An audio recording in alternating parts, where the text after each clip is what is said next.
I'm going to go ahead and just mention it anyways. Today is, I believe that's this one here, right? Now this is, what's today, the 20th? Yep. Okay, today is 9/20/2023. This is a work session. And one thing I'm really excited about is to see our principals really give an improvement plan today, sharing it with not only us, but we decided to open it up to the media as well. So your presentation is not just going to be with 4 board members, but it's also going to be with communities within our districts that's willing to either participate in any way, future at your schools or what have you. But I think the goal is here is just to present your plan, and we're here, open ears. We're excited to see your presentation, and let's move it forward. So I'm going to turn the mic over to our superintendent, Dr. Mitchell. Okay, and this is a work session. It'll be conducted a little bit different than the regular board sessions. When a work session, the community can actually ask you questions, and we're going to be here to really discuss how your plans really impact the community and how we move things forward. It's not meant to be judgmental or anything like that. Everything should be taken with open heart and open mind, and we're all here for improvement. And hopefully this not only engages the community, informs the community, but also you can also be informed likewise. There may be people joining us throughout this time period. And of course, I think Jeremy has it live streamed, so there may be questions that may come on the screen. I'm not sure how involved the community is going to be with this. This may be one of the first times in a while that it's been done like this, but I think this will be just an opportunity for us all to learn and grow together. And we'll begin with Carrie Gosh.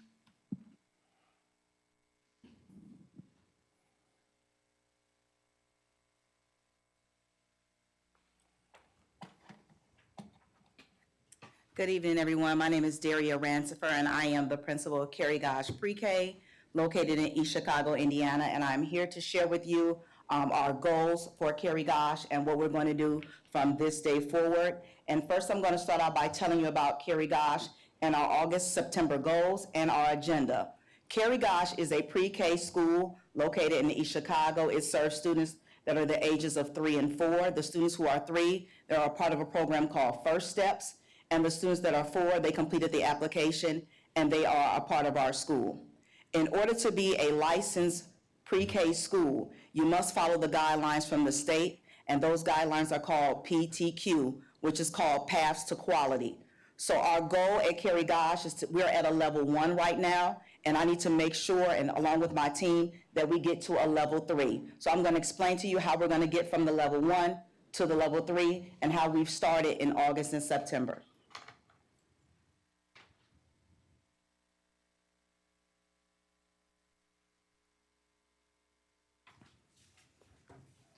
So let's start off by talking about Carrie Gosh and our enrollment. So far, we have 87 students. My max right now is 100. I have to leave space for 3-year-olds because they are part of First Steps. Those are students with special needs. And so I have to leave open seats in case there is a student with First Steps. They have to be allotted a seat inside of the pre-K. On my waiting list, I have 78 students. There's a list of all of the staff. There's 1 clerk, 1 principal. My social worker is vacant right now. I have 6 teachers. I have 8 paraprofessionals. I have 6 support staff, 2 lunch matrons, 2 OTPT, 2 security guards, and 5 maintenance. While we're trying to get the goal of getting to the level 3 of PTQ, which is Path to Quality, we have to have a curriculum at Carrie Gosh. So now we use the following curriculums in order to get us from the level 1 to the level 3.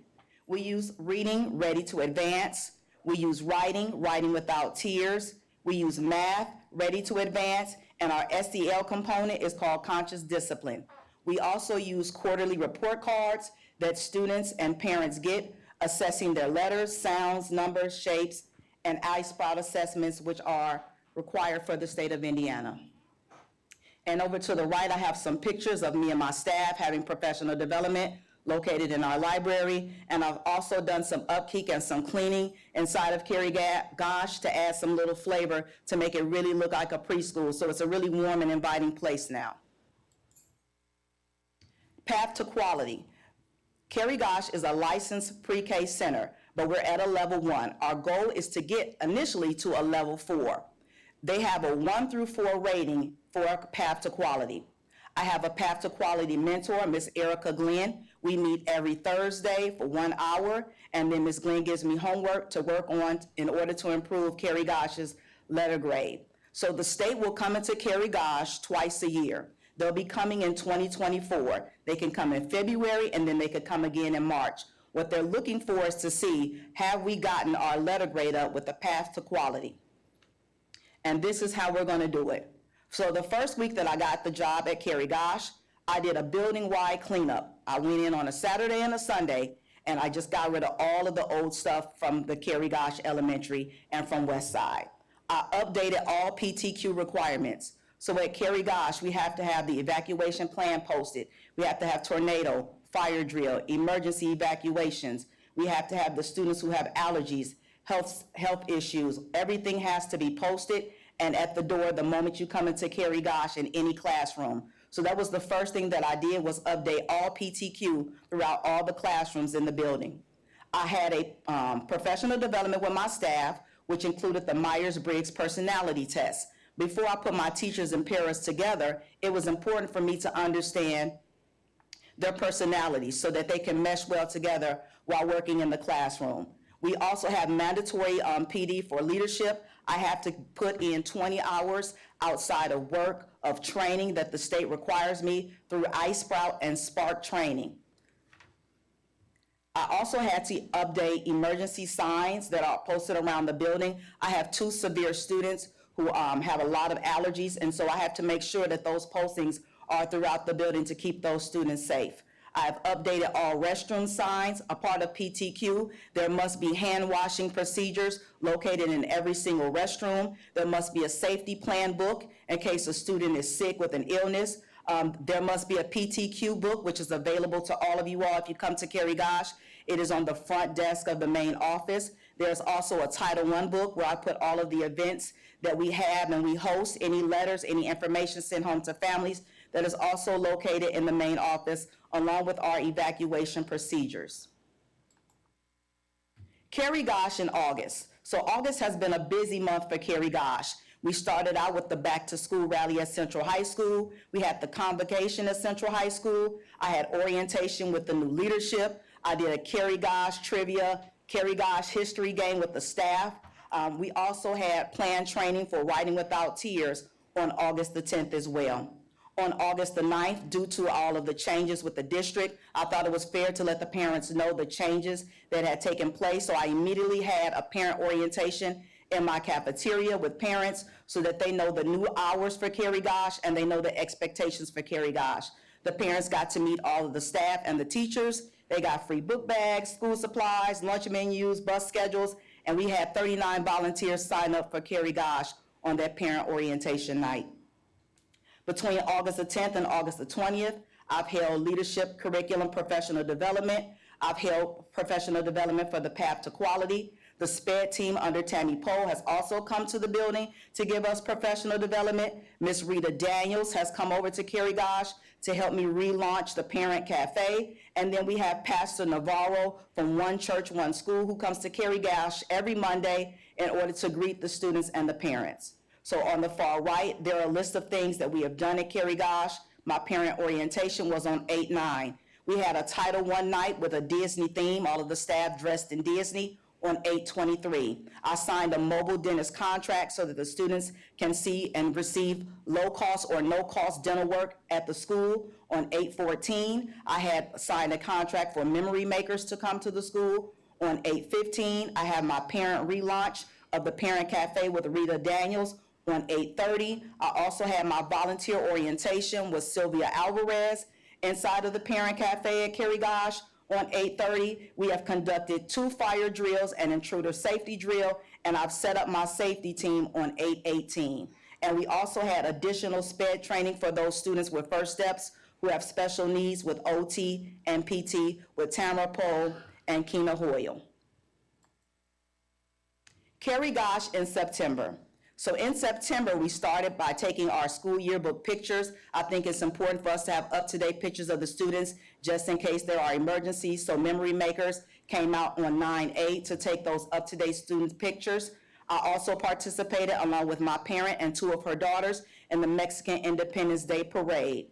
The mobile dentist will be at Carrie Gosh on 9/26. Those students who are not verbal or who have severe IEPs, my nurse, Nurse Wright, has made sure that those parents will be coming on 9/26 to sit in the mobile dentist with those students who are not verbal.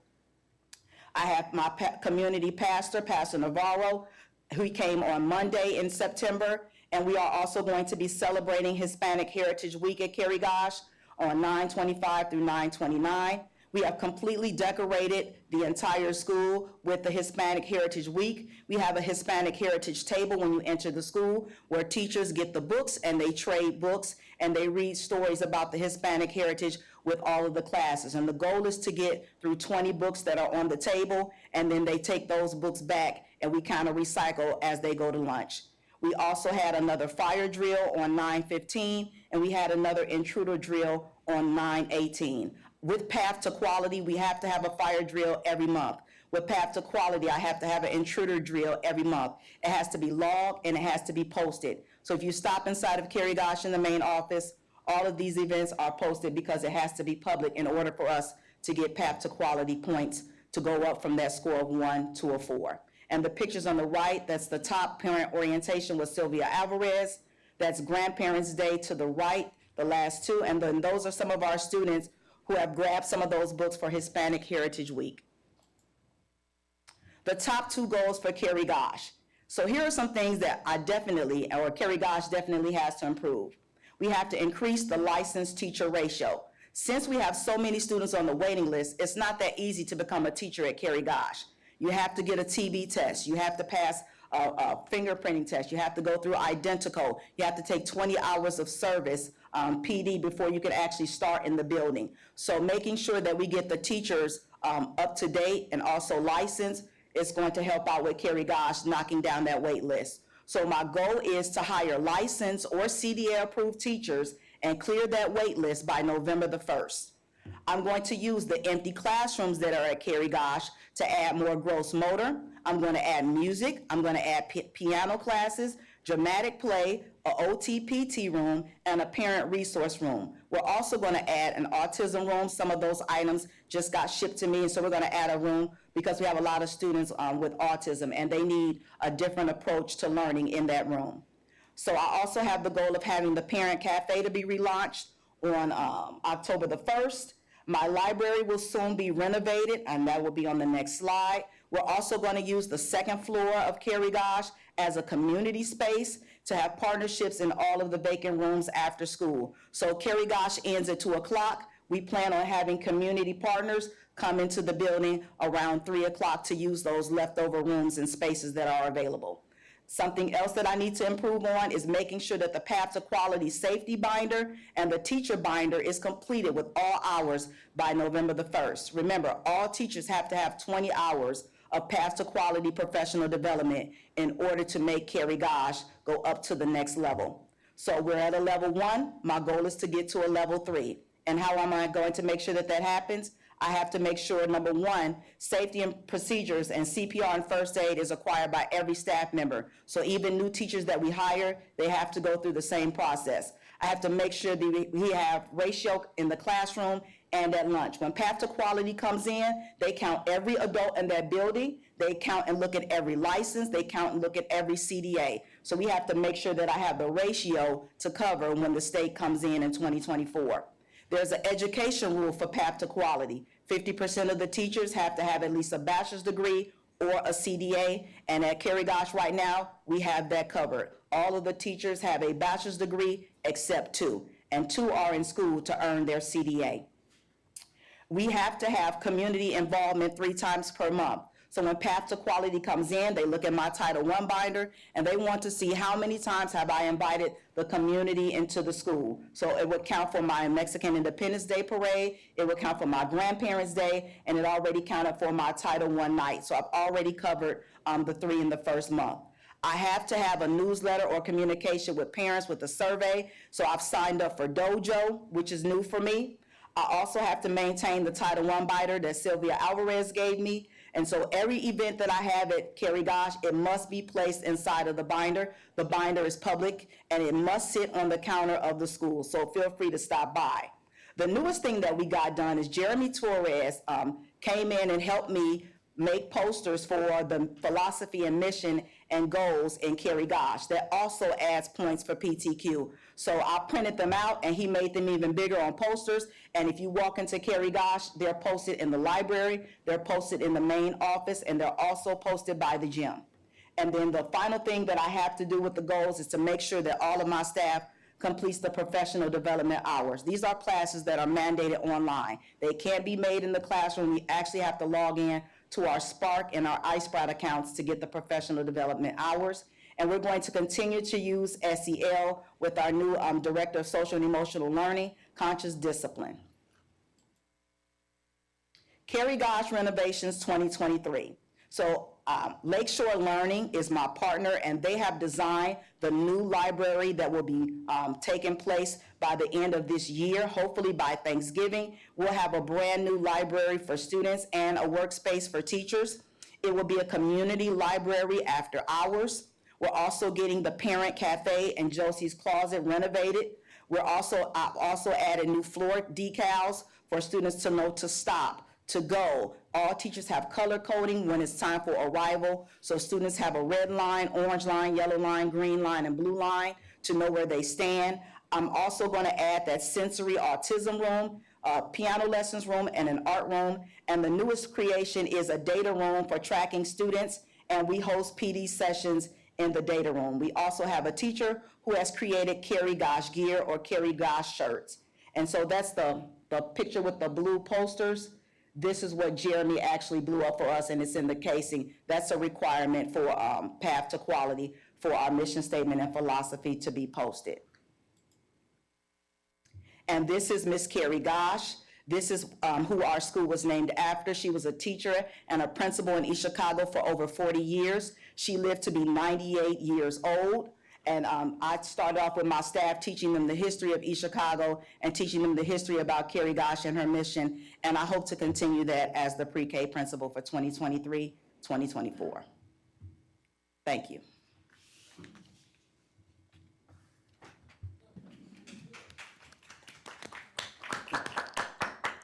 So this is a work session, and in this work session, you can ask questions.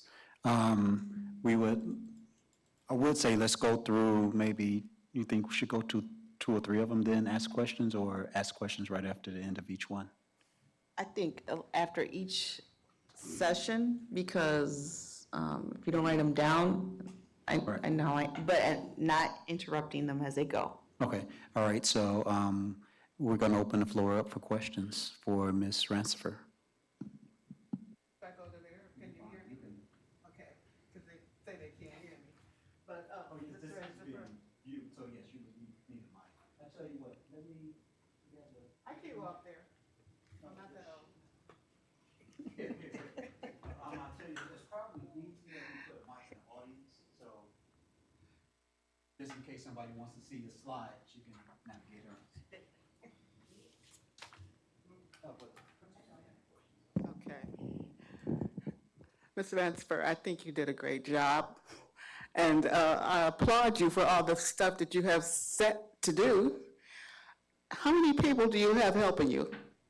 I have 37 volunteers who have signed up, but they have to complete the 3 hours. So far I have 5 volunteers who have cleared it with Sylvia Alvarez who come out to help me. Okay. Now, you had where you were trying to get your library together. Have you reached out to the public library? No, I have not reached out to the public library. I have a grant that's coming through to get new library books to go into the new library. But I will reach out to Marla Span, correct? The director of the library? Yes, For programming that could possibly happen after school. That's a Okay. good suggestion. okay, because we do have the community people that takes care of that position for the community library, and that's Miss Joyce Smart. Okay. You can contact her. So that's Joyce Martin, and what she does is she does community work for the libraries after school. After school, anytime you need her, Okay, okay? thank you.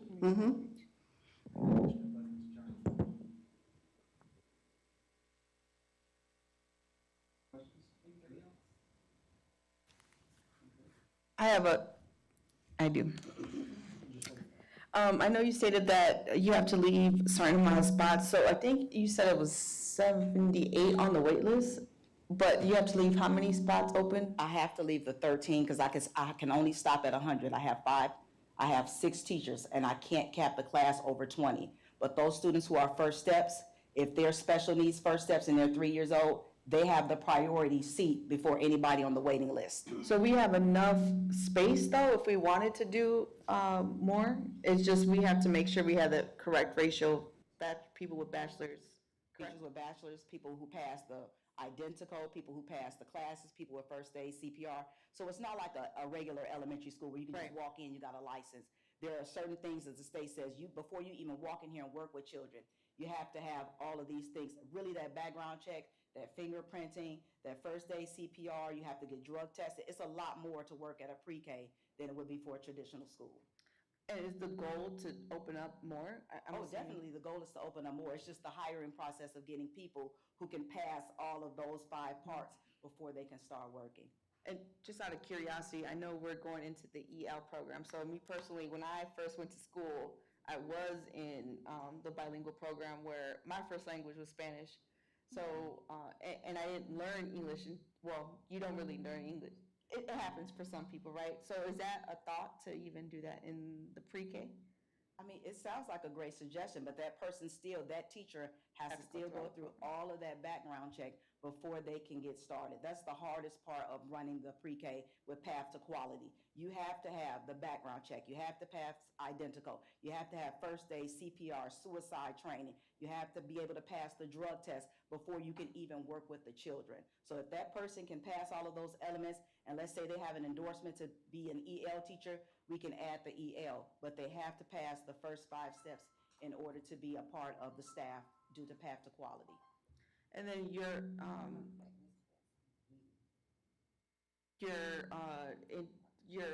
I guess the intruder drill and the fire drill, do we all of our schools, do we work together to kind of, I guess, do the same thing? I mean, because you're in a higher, they're asking you to do more, but I think it would be good for our school district as a whole to follow that same path. So I don't know if we kind of follow the same structure of, let's do that.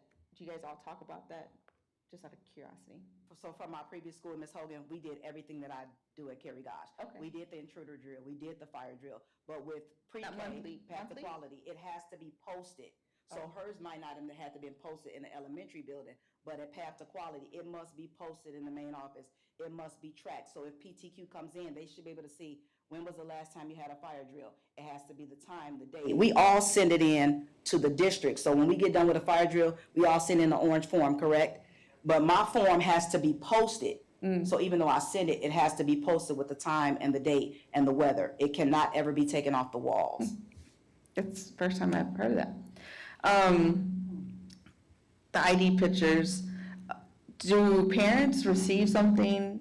So we're taking IDs because we need to know, which I think that's a great idea. Every single school, and especially the high school, should have pictures of their child in our system. But do you give something to the parents saying, I know they used to back in the day, my child goes to whatever elementary school or pre-K. So the company is called Memory Makers. They're located in Whiting. They'll make whatever you ask. I already have an MOU with them. So if you tell them I need a gram of all the students, they could give you the gram of all the students to post on the wall. If you say I want it in IDs, they'll put it in IDs. I like it because in case there's an emergency, I will have the most up-to-date picture of that student right there in Skyward, and then that's something that we can use just in case of an emergency. And I just say that because I know the parents, sometimes as a parent, we don't have that for our kid and our child, our children, so maybe that might be something they might just look into. Okay.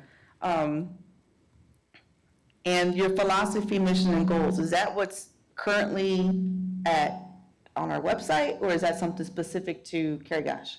That is something specific to Carrie Gosh. It has to be a mission statement for the pre-K level. It has to be the philosophy for the pre-K level, and everything has to be geared toward pre-K. So Path to Quality tells you this must be posted, there must be a philosophy. But like Learning for All, whatever it takes, that's already posted as the philosophy for the district. I just kept it with Carrie Gosh, but there's also a mission that's geared toward pre-K, and that's posted as well. And my last thing, you know, because Ms. Randolph always says, inspect what you expect. Are we gonna get these slides just so we could, at the end of the year, because I'm hoping at the end of the year, we have them come in and say, hey, we got this goal, and this goal accomplished. Maybe we can have the slides so we can go back to. You definitely could get the slides. I'll get them all to you. Thank you.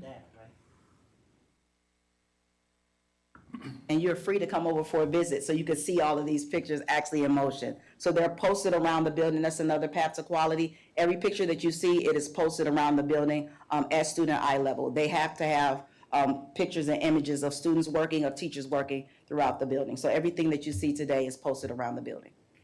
Thank you.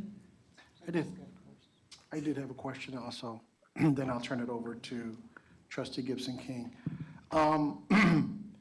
Your Path to Quality, you mentioned that you also had books, right? Do you have books as well for PTQ?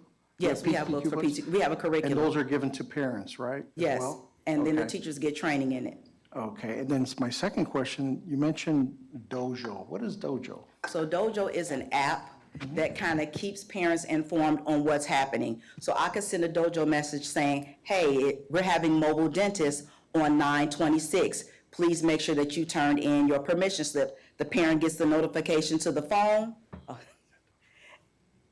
And it's just a quick way to notify parents. So let's just say, Columbus Drive just happened to be closed, right? And I would send out a Dojo message, hey, parents, please take Todd today because Columbus Drive or Railroad Avenue was closed this morning. It's just a quick way to send out a memo to parents in case there's any change. So it's just a way to communicate back and forth. Like it, okay. That's- Also shows pictures, so teachers can post, like, almost like an Instagram, but for your class. Yeah, A secure space so that only the parents in the class can see it. I got excited, sorry. But the teachers like it because you can post pictures throughout the day and only your parents can see it, so it makes it, a little bit safer. yeah, and I just saw trustee Hernandez Orange just show a part of that, so, nice, thank you. Trustee Gibson King? Oh, yes. Yes, how many students do you have now? 87. I know, I heard you say that. I couldn't, and how many can you have? I can hold, it depends on the teacher. So right now I have 6. So I can only have a max of 120 because I can only have 20.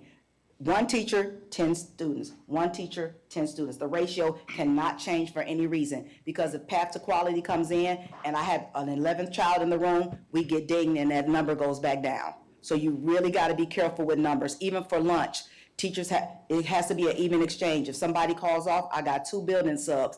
They have to have the ratio, no matter what. We can't split kids up and put them in another room because a teacher called off. It doesn't work that way at pre-K. So We it's have 10 to to have 1? 1 to 10. 10, 1 okay. to 10.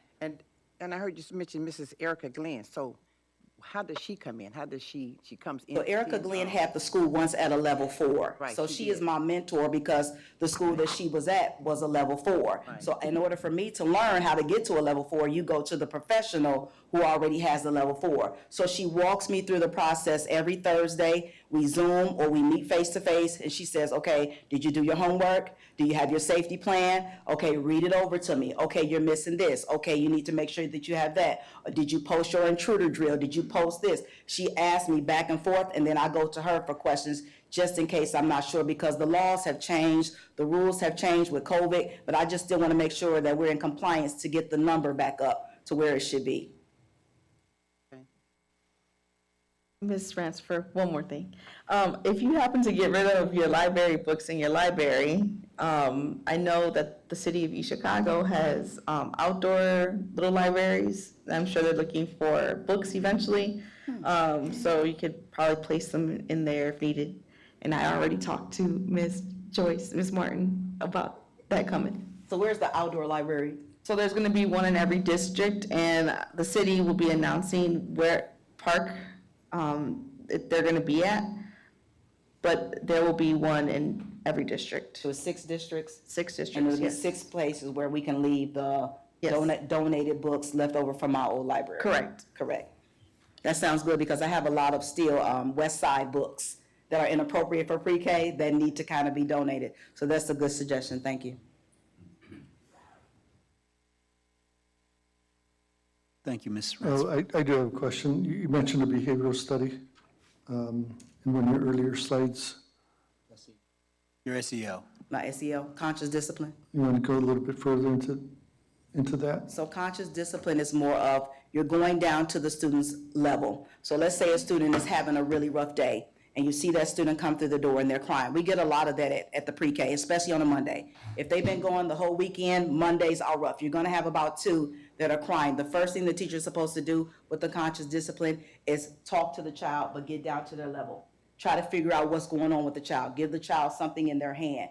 Reflect with the child. It's more of a responsive classroom. You're going back and asking, what happened? What can I do? So at Carrie Gosh at the pre-K, you'll see a lot of teachers hugging kids. Oh, it'll be okay. You hear a lot of comforting. That's what the conscious discipline is about. Going to that child and being conscious about how you're going to reprimand them or get them to come along with you. A lot of our students just have rough days in the morning. That detachment from the parent. My Carrie Gosh students now are the COVID groups. These are the kids that really didn't grow up around a lot of people, didn't get to go out to a lot of places. So that anxiety on Mondays, it is really rough. So I have a student that has to have fake food. I went on a hunt in the building for fake food. His mom told me he liked it. I bring fake food to the door in the morning just to soothe him. I have another student who loves a little fake pineapple. I make sure I order 2 pineapples in case we lose one. So with the conscious discipline, you're kind of reaching down to that student's level, asking them questions, and trying to soothe them along through the day. And that author is Dr. Bailey. Thank you.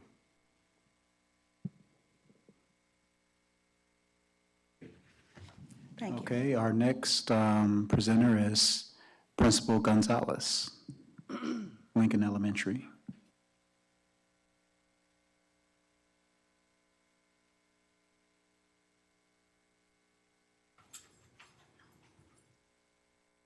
Thank you. Thank you. All right, good evening. I am Principal Gonzalez. I am the principal at Lincoln School. This month would be my first year as the principal. My assistant principal is Ms. Shannon Davis. She will be presenting on special education. Ms. King, thank you for coming over. So I wanted to put a slide in there for you because I know we were both on the run that day, so you could get some of the additional information that you were requesting. All right, so as the board knows, every elementary school does 2 presentations. Today is our student improvement plan. And so what we will talk about are our 3 goals in our improvement plan, and mainly on data. At Carrie Gosh, principal at Carrie Gosh, Ransford did an excellent job on the culture and climate, and we do all of those things too. Although she's correct, she has a lot more requirements than we do as a school. Are we up? Okay. we are. All right. So our first slide is our Indiana Federal Report Card. That's why I passed it out to you, so you don't have to crunch your eyes looking for the numbers. But I wanted just to give a data overview. From the last 2 years, Lincoln did increase there by 26 points in ELA, closing the achievement gap category on the Federal Report Card. While Lincoln is in the process of rebuilding our school and staff talent, we have decided to focus on one specific area. We did receive our data on Monday, so we're going through the data with our staff, with our instructional coach, but we decided today to focus on our pass rate to improve our school. Our Federal Report Card shows that we struggle in all areas. You see that we did not make improvement in a large number of areas, but our students truly struggle with proficiency on the iLearn test. And that is why we decided to focus on the pass rate, to streamline our efforts of our staff. Right now, we have an inexperienced staff. Last year, we had 4 out of 14 teachers being fully licensed and 2 being long-term subs. And with those, of course, we need an instructional coach to help and assist us as extra pairs of hands to make sure that teachers understand the teaching as well as the behaviors as well as the classroom management. So our first goal by the end of the 2023-24 school year, Lincoln's iLearn ELA passing rate will increase by 5%. That will be providing a total passing rate for grades 3 to 6 at 15.4%. If you look at our rate there, we used last year's 22-23 report card that showed that our baseline was 10.4%. I could say that I'm going to do 10%, I could say I'm going to do 12%, but we have to be realistic in what we can actually do. We don't want to overstate the things that we're going to do if we're not able to do them. One of the strategies that we're going to use for both the ELA and math will be gradual release, the I do, you do, we do process, our data-driven weekly PLCs to analyze data to create small groups based on district formative assessments, our Saturday and Monday tutoring, and a full-time, as I mentioned earlier, instructional coach. We will do MTSS Tier 1 and Tier 2 instruction with Fidelity, and we already have rolled out our Cardinal Academic Hub as a centralized document and information site to assist and support the teachers we have. And one of the things that Ms. Gutierrez has done a superb job on is our district calendars. A lot of our teachers, some are struggling even with computers.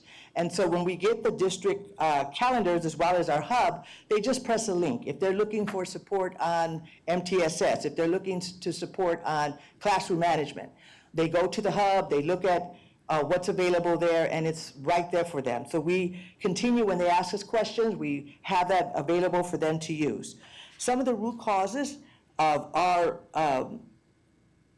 being able to improve ourselves is the lack of experience, as I said, for emergency department teachers, and the long-term subs that we have requires assistance from our administrative instructional coach to assist teachers. I think that's important because she is a teacher as well. She's a colleague. She is not somebody that's going to come in and give them an evaluation. So because they're peers, they have more confidence in working with them and asking the questions that they may not want to ask me and Ms. Davis, knowing that me and Ms. Davis are going to come in and to evaluate them.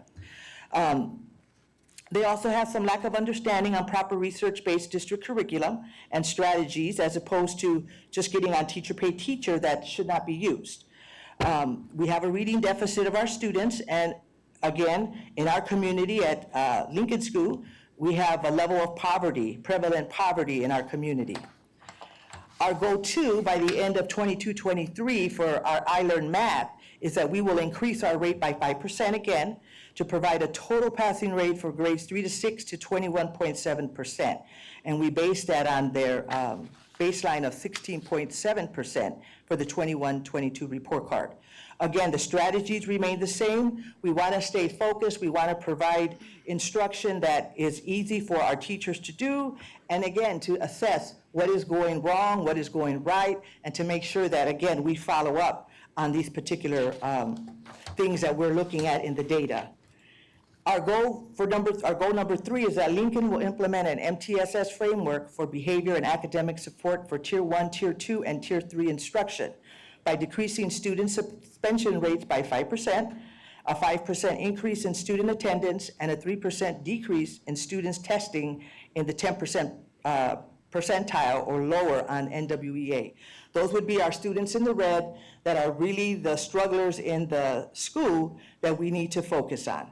The strategies that we will do is we will hire an MTSS interventionist for Tier 3 support for that 10% percentile below, begin implementing Tier 3 support for behavior trends and suspension reduction, attendance incentives and celebrations for students and staff. Again, the root causes are our teachers, again, being inexperienced with classroom management. If you don't have classroom management, you have higher behaviors, higher things that are going on in the classroom. Reading deficit, prevalent level of poverty, as we already mentioned, a lack of knowledge of differentiation of materials, of student material, and a high absenteeism rate, and lack of behavioral and emotional support at home. Our MTSS academic support, you will see the tier 3s of instruction.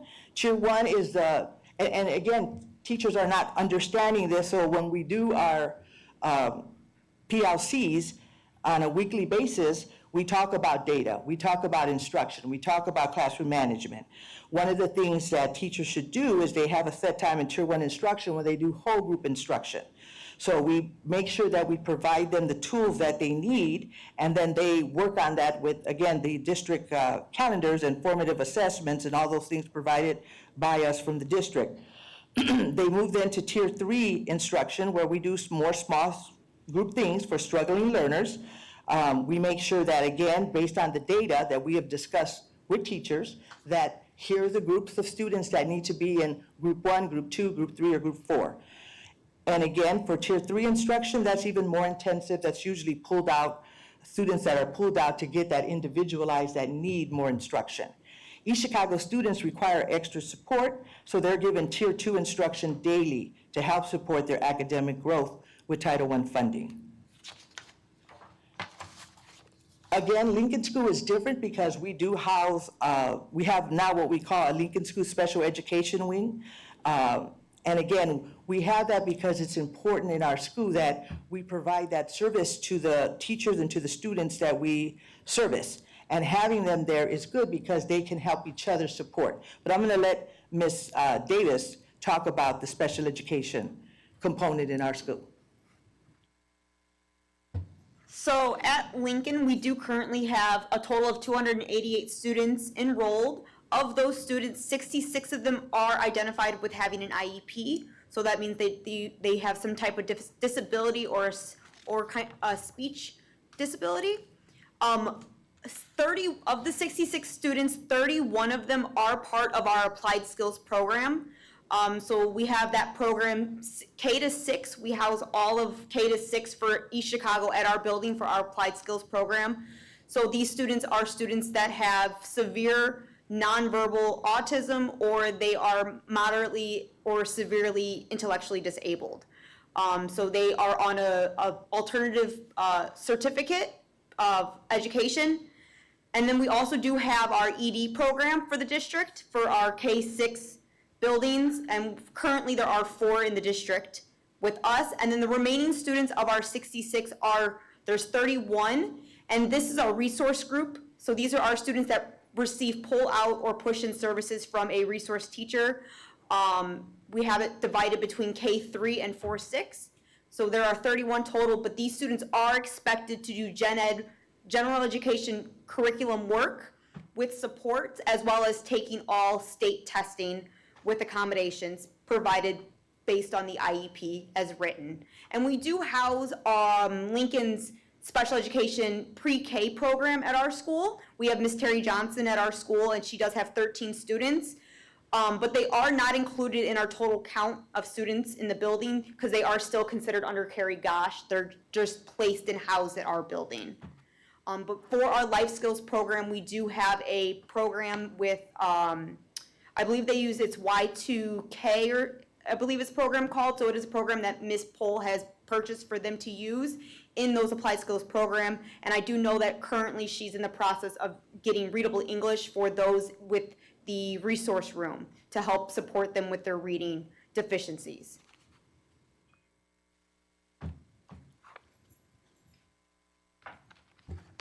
Thank you, Ms. Davis. And again, I think it's really important to emphasize that I'm glad that we got the pre-K in our building because they provide additional support to the teachers in our building.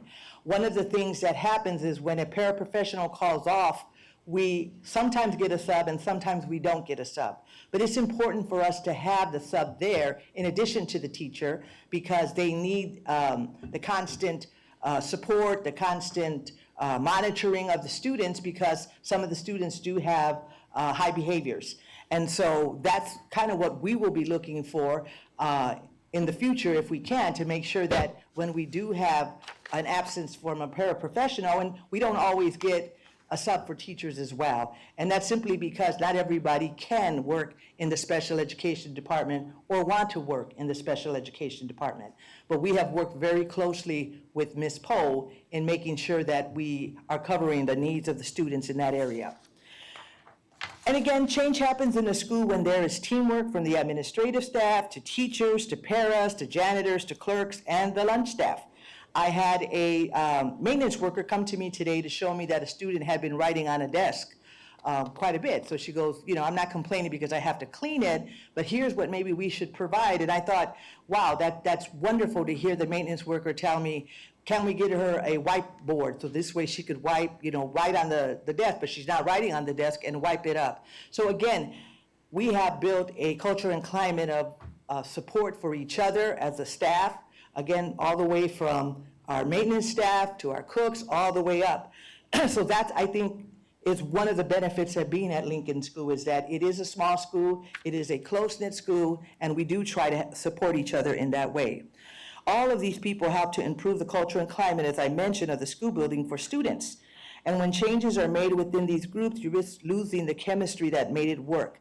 We did get a new full-time instructional coach. We should have had a full-time instructional coach last year, but it was, one day was pulled from us, and one day makes a big difference when you're asking to support staff with limited experience. And so now that we have Ms. Rodich, we are doing a fabulous job of working together as a team, including with our dean and our social worker, to make sure our students' needs are being met. But as Ms. Rodich comes to me, she comes from another school that's done very well, Harrison, and we want to continue to see that school do well as improve what we have to do. But we have to have, I think, sometimes discussions on when you make changes in the building, it does upend the building itself. And one of the things I talked about in the beginning was that we don't have licensed teachers, fully licensed teachers. And I think that, again, we have to grow our teachers. The first thing I did when I got there was look at the paraprofessional list, who has a degree there, who would want to go to school. And the Human Resources Department is really being supportive in that we are, and the district itself, paying for students, or paying for teachers rather, emergency permit teachers to get their licensure, to get support in even passing the test, because the test is quite difficult to pass for some people. So they have also gone that step further to do that. But we do need to grow teachers, and we do need to grow administrative staff. In the event that I got sick or something, I could feel comfortable that I am training Ms. Davis to step up and take that place. We all have to figure that we're not going to be here forever. We might get ill, so we need to work with the people that we have as a team. We all don't have to like each other. We just have to have the same mission, the same goal, to help students move forward, to help them progress, and to help the district, because that's how the district is going to stay strong and healthy, by making sure that, again, we support staff to get their licensure, to become principals, assistant principals, and things like that. Thank you.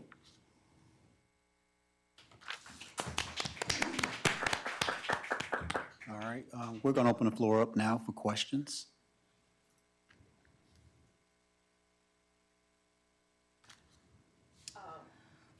I just want to ask you, how did your April Saturday classes come out?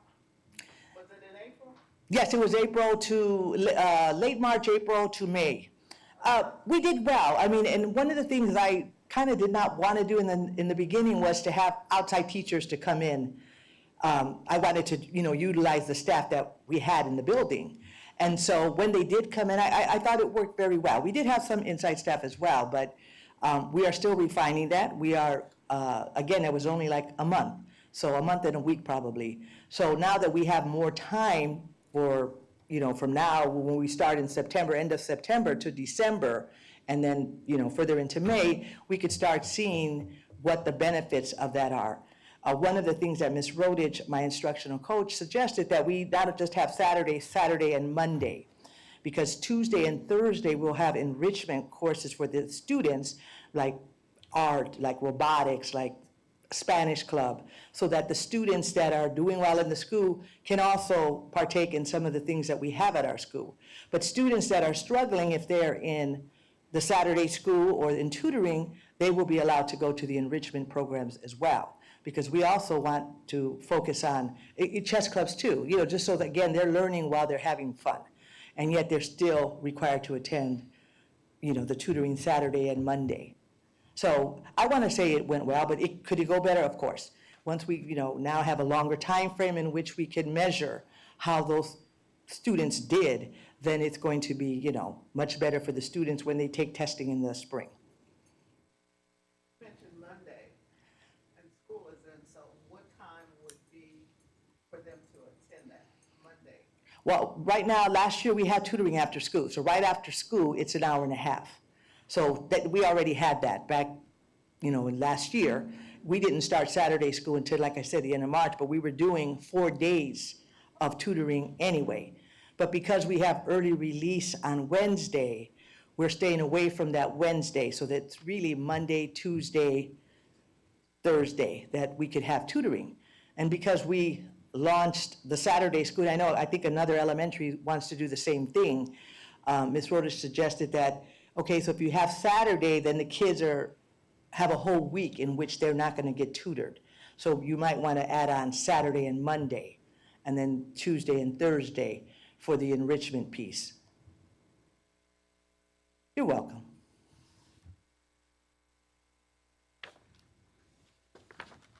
Do we have any other questions? Good. I have a question. Trustee Hernandez Orange? From last year's numbers, do we know how much we improved? If you look at my report card, because that's why I put it there, Right, I'm trying to figure it it. says does not meet expectations. The only area that we had that growth in was 26 points in the ELA, closing the achievement gap, which is why we're focusing on the one goal of passing the test so that, again, not that we're not focusing on the other areas that we need to focus on, but we need to, again, drill down to see what our teachers are able to deliver while we're, again, doing PLCs, discussing data, discussing the curriculum that they should be using, the research-based material. And I say that because I looked at your last year's presentation, and then it does say that your opportunity was the 64% of first graders at Yellow. Well, you have different, but there is improvement in math, so you. Yes, And yes. then, and correct me if I'm wrong, the math academic achievement, the ELA academic progress, is that also, those are also improvements too, isn't it? The 34.32, or am I wrong? Are you on this, on my report card I just gave you? Because I don't have last year's in front of me. No, yeah, Oh, okay. I was just wondering if that was an improvement from last year, because then it goes with what you're saying, what you wanted to do last year. That was all. Yeah. Yeah, I don't believe so. Okay. My second thing is, we knew last year that we needed licensed individuals, and I commend you for looking to see the paras and getting them. I know we had a couple, which is great. But what else do we do for recruitment of teachers? Because, like, right now, we should be working for next year. Absolutely. So I was just wondering if there was anything with trying to attract teachers who are not already in the system to come on over.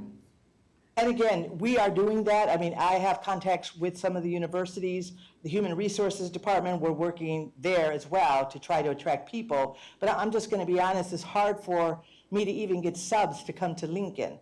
I mean, I just think sometimes people don't understand that whatever visions or whatever things they have about the school are really not what that is. So again, once they come to our school, when we get them, then we snatch them. So once I get a sub to come to my school, I start right away, oh, you have a, associate's degree, do you have a bachelor's degree? Are you interested in working as a teacher? We could get you to talk with Human Resources to get you in a program. Because again, I want people that want to work with our students, because that to me is 70% of it. You have to work there, you have to make the students know that you care about them. Some of the things that Ms. Rancifer was saying, that you have to, the students will not work for you if they don't feel that you like them or you want them to be there or that you're doing things on their behalf. So again, that's why I say because we're a smaller school, we're able to do some of those things. From last year, I opened up the auditorium. We had Harriet Tubman, we had a talent show, we had a play. We have a lot of things going on to attract families back into the school, as well as making the students feel they're important, because not everybody does basketball and volleyball. There are kids that want to do instruments. We have a music teacher now. we gave up art for music, but I think the kids liked the music better. So, you know, we were requesting to get some instruments for the kids, and Miss Bonilla, who was there last year, and again, she is one of our sub, but she's one of the best subs we've ever had. I mean, she wrote that play herself and put it together. So sometimes, again, it is the person that reaches out to students, that can affect that student, that makes them want to come to school to learn. So I go back to the topic of recruiting individuals. You said something that I think is very powerful in the sense of, you know, that people do not want to come to Lincoln because of past whatever people believe. And Trustee Rodriguez he came to me after the meeting yesterday. He's like, one thing I want to ask principals is, what can we help to make things equitable? So right now, we're saying, we know this is an issue with Lincoln, and we want them to have the same experience as other school districts. What can the school board do to help you? Do we need more marketing or more social media or something? Do we need more parent talks? Do we need to have you guys come before us more so we could change the aspect of what people believe Lincoln is? I mean, that's going to be hard. I graduated from field school. I said that at the meeting last year. I graduated from there. That's why I knew I was going to open up that auditorium. But the mindset was there as well. So you're talking generational types of mindsets. But when people come in there, they're surprised. Oh, the kids are not tearing this up. Oh, the kids are not. No, they're doing what they're supposed to be doing. I was really opposed to the breakfast program because, you know, we were having it in the classrooms. Now we have to have it in the lunchroom. And the way it's operating and the way it's running, the kids are doing a remarkable job. Miss Davis has, we have the kids in the auditorium. We do Pledge of Allegiance, we do all our announcements, we do shout outs, everything in the auditorium. And it's worked out wonderful. I think it's given us a spirit of camaraderie to work together and to say, you know what, just like last year, we beat everybody. At the turkey run, we did this, we did this. Now we want to transfer that into academics so that field school has top people. But last year we had an instructional coach, we were supposed to have one for 4 days. It was taken away from us for 1 day. Taking 1 day out of the year, that's a lot. So the most struggling school needs the most support, and not to say anything about my counterparts, they do too. It shouldn't be at their expense. If we want the district as a whole, because we're a struggling district, so if we want the district as a whole not to be struggling, everybody has to have the same piece of the pie. But some of us, like Lincoln, need a little bit more, not a little bit less. And that's what I'm saying. So if we know that, I'll tell you one thing. I see Harrison's social media. Everything great about Harrison is on social media. But people see that. Sylvia Alvarez for the EC, for the district as a whole, anything that one school shares, someone else shares. I want the stigma of Lincoln being just over there and those kids are not doing good. You believe it, you're saying it, so that means other people are gonna believe it and say it. I want us to change the stigma of what Lincoln is. I want to help them see what you see on a daily basis, the greatness of what Lincoln brings, the history of what Lincoln brings. And I don't know how that happens. I don't know, you know, you talked about the the plays that were being set. You know, maybe we could have contacted the city, said, hey, can you come and record it? And then we'll put it on the city's website. Because the city said, as long as you guys send us the stuff, we'll put it on the ECTV News. That's why all of our meetings are there now. But I'm just saying, if we could help change the stigma, because obviously that's not what we want. Because I know Ms. Petty Jo's going to say, all the kids that are in special needs are over there only. Well, there's a reason why. I know the reason, because my child was in that program. But maybe say, this is the reason why everyone's over there, not just to make it seem like it's a bad thing. Right. We have to change the narrative, and I think that's where the school board comes in to help, to make things equitable. Just a thought, I don't know. Let me make some corrections to my colleague here. I'm not saying that all our special needs children are at Lincoln School. I'm saying that they were out of district. And Oh, yeah, I wondered that's what- why they were out of district, and you could not tell me the name of the program. So what's the name of the program that they're in over here? She went over the Applied Skills Program. Applied skills. Yes. okay. Because I asked you the program, and then you couldn't tell me what the name of it was. And I do remember you saying that your son was over there. But back to the question that I have. The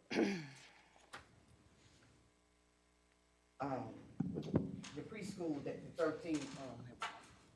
13, that are not included in Lincoln. Now, I know in the program that you have for pre-K, they were from age 3 to 5, right?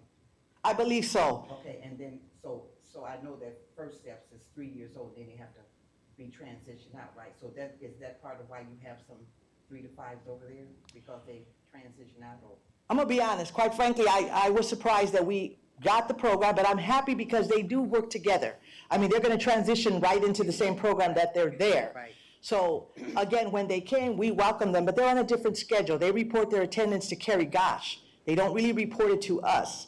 Okay. They seem to be very well-staffed, because as Ms. Ranchifer said, they have different guidelines than we do. They have to have a 10-to-1 ratio. I was also a director of preschool too, so they have a little bit even more regulations than we do. But I'm glad that they're there, because as you saw, that special education wing is what we call it. Right. They all work together, so when something goes down, or she told you, if somebody's having a bad day, they could take a break, and they have each other to help, because you heard them say, you get punched, you get kicked, you get bit, all of those things. We have to put students in holds. I mean, it is difficult for the people that are working them. God bless them, because not everybody could do that work. Yes, well, one thing we could do, Miss Trustee Orange, my friend, since we're going to get a sign. Hernandez Orange. Okay, Hernandez Orange. Since we're going to get a sign, I think one thing we can do is lift our sign up in the air so they can see this, whatever the sign is going to say, that there is a school there. Because I went to that school too, but it was not a school that looked like, it was like hidden, because there were streets. Now you don't even know how to get up in there. Right. I had to remember when I was coming yesterday, oh, well, how do I get up in here? I had to think, because everything has changed. So I think that if we get our Lincoln School sign up higher, to let somebody know that the school is there, that would be a plus, because the little sign that you have now, Right. I mean, again, if you look at the front, we're not maintained very well. Our building front does not look like other building fronts. The back is Our terrible. playground is terrible. Yes, it's been terrible for a long time. And so we just continue to put up with that or not do anything about that. And you're asking me my opinion. I mean, there are times where things get difficult putting items through to the board even. We were supposed to get an interventionist last year. I put it in October, I believe. We never got that. So we have to spend that money at the end of the year on supplies instead. But we needed an interventionist. That's why I'm putting forth again another interventionist to help us and assist us at that tier 3 level, so that the kids that we know already identified as struggling, we could give them that individual help. Thank you. Well, I just want to say that, Lincoln's all over the place, by the way. It seems like when we talk about struggling schools, it sort of hurts me, because if we're not balancing that gap in terms of all the schools, for example, you have how many licensed teachers? 4, How many unlicensed teachers? 14, I think I had that. Yep. So I'm not sure, and hopefully the conversations that we'll have with some of the other schools, we'll get a chance to fill them as well. With 14 unlicensed teachers and the requests that you have been making since last year, because I do remember that you have been making these requests in terms of your interventionist, I do remember that. But there are other requests that you have made, whether they got solidified or not. You've been going through a lot of uphill battles, it seems like. And it's sad for me to stand here before you today and say that, why wasn't I there? Why wasn't, this conversation that we're having today, hopefully can be a message to all the principals to really say that we want to be here for you. In order for us to be here for you, we have to know what struggles you are going through. And I applaud you for that, because I've been to conferences where we heard so many schools talk about proficiencies and we're at the 87 percentiles and all this. I'd rather hear the struggles, because that's the only way we're going to be able to make that difference in not just your school, but in our district. And I believe Trustee Hernandez Orange mentioned it earlier. You know, we're talking about equity, but you guys are doing it. You know, you guys are making those changes, but we want to be there with you. We want to be able to overcome those obstacles together. So I'm glad you're able to share those thoughts with us. And it's sad to see that you only have 4 licensed teachers in a. Fully licensed. We have emergency permit teachers. We Well- have 2 subs, like, Okay. long-term subs. And we're okay with that, you know, as long as they're moving forward on getting their education and becoming licensed teachers, I'm okay with that. But you have 288 students, and most of your students are in IEP, correct? And are in High risk, special ed, yes, right? high risk. So, you know, we need to balance that. And I'm not sure, you know, maybe I'll talk with my colleagues later how we can actually do that. It seems like, you know, we have a struggling student, oh, let's put them at Lincoln School. Kind of, it sort of feels that way to me. What it do, yep. And I don't want to feel that way. I want to be able to find those teachers that are working with students that are gifted and talented and bring those teachers to you. You see what I'm saying? Yeah. Because that's the only way we're going to be able to balance this gap. And you're not alone. We hear you. And we're going to be making some changes on a governing level so that it comes down to you making sure that you have the resources you need in order to better your students. So you're not alone. I just want to caution, though, I don't want it, and we know we can't do it at the expense of another school. We have a literacy coach position that's open, we can't find anybody to fill it. A literacy coach would be fantastic in our building. Yeah, I could say another teacher from another school could probably want that position, but we don't want to do that. We have to look outside. Well, let me say this. Let me just say this. Equity is not about money, throwing money in areas. It's about working together. It's about making sure that every student has the same education, right? Yep. Regardless of their background, of their ethnicity. And I think that's where we're falling. I mean, income, believe it or not, I would love to see a data income because I like to know which students that are struggling financially in their home. Because we're able to identify those traits as well and be able to understand why these students aren't eating over the weekend, and they're coming crying to you, and they're frustrated, and they're wanting, you know, to. I mean, there's a lot going on here, and I don't want to be here all day talking about it. Right. But I hear your concern, and we're here to help. So we're gonna get with our superintendent. Hopefully, we're able to provide those type of emergency. I call them emergency resources because you need them, and we're here for you. And I just want to say, I want to commend Dr. Mitchell and Ms. Randolph. I mean, they've been instrumental in keeping Lincoln School open and helping us. They understand the needs that we have. Now, maybe their hands are tied in other ways, but they do know the struggle. And they do come to our building. They do try to assist us in many ways that they can. My staff, they reach in their pocket. They buy whatever they have to buy for students, myself included.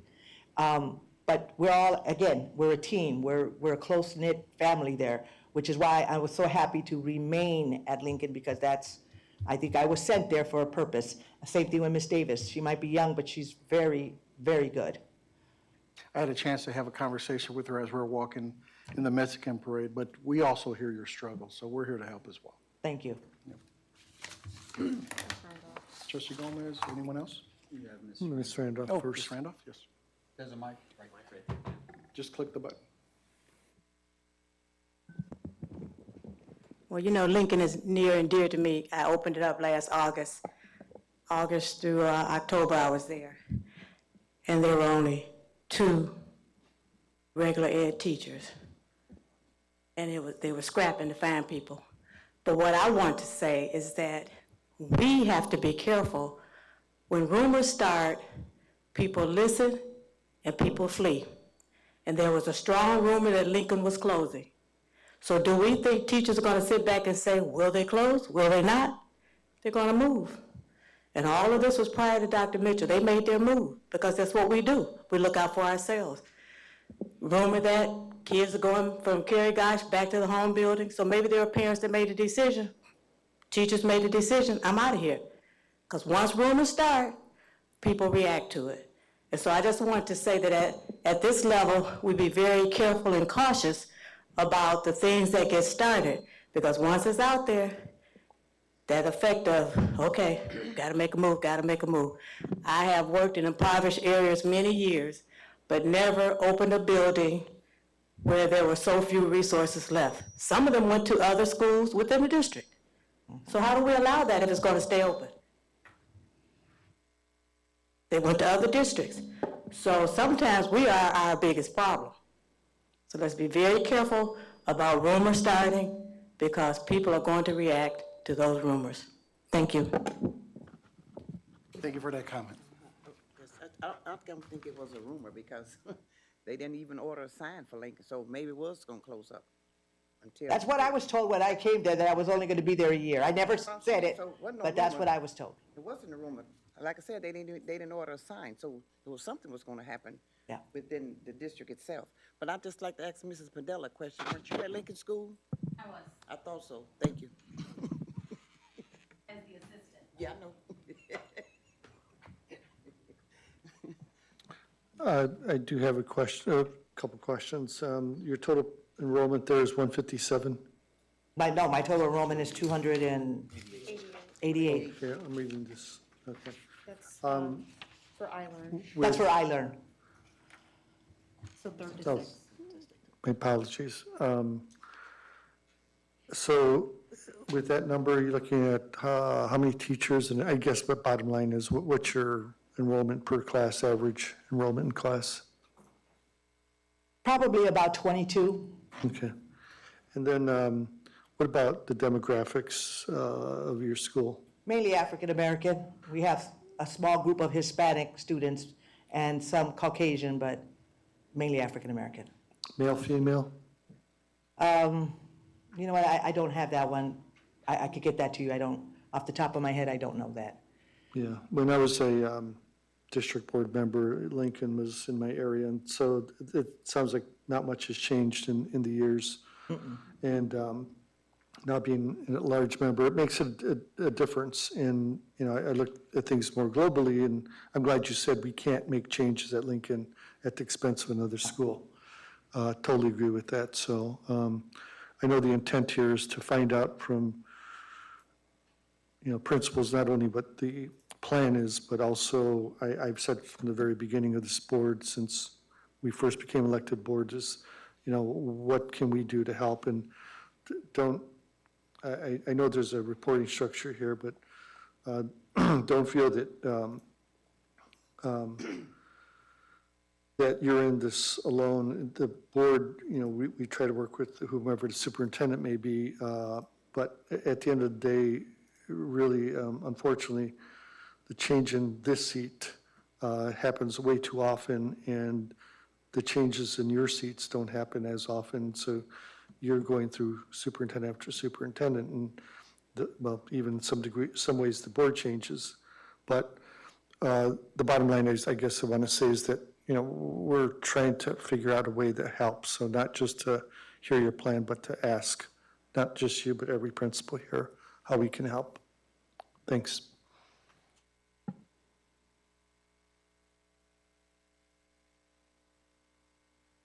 Okay, thank you, Principal you. Gonzalez. We really appreciate that. Yeah, we're gonna, I guess Ms. Hogan is already stepped up, so do your thing.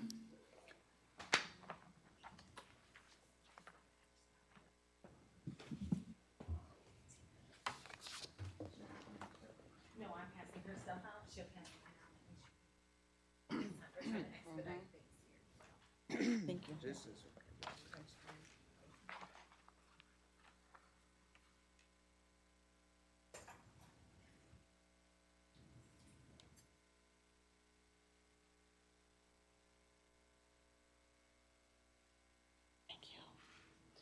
Good evening.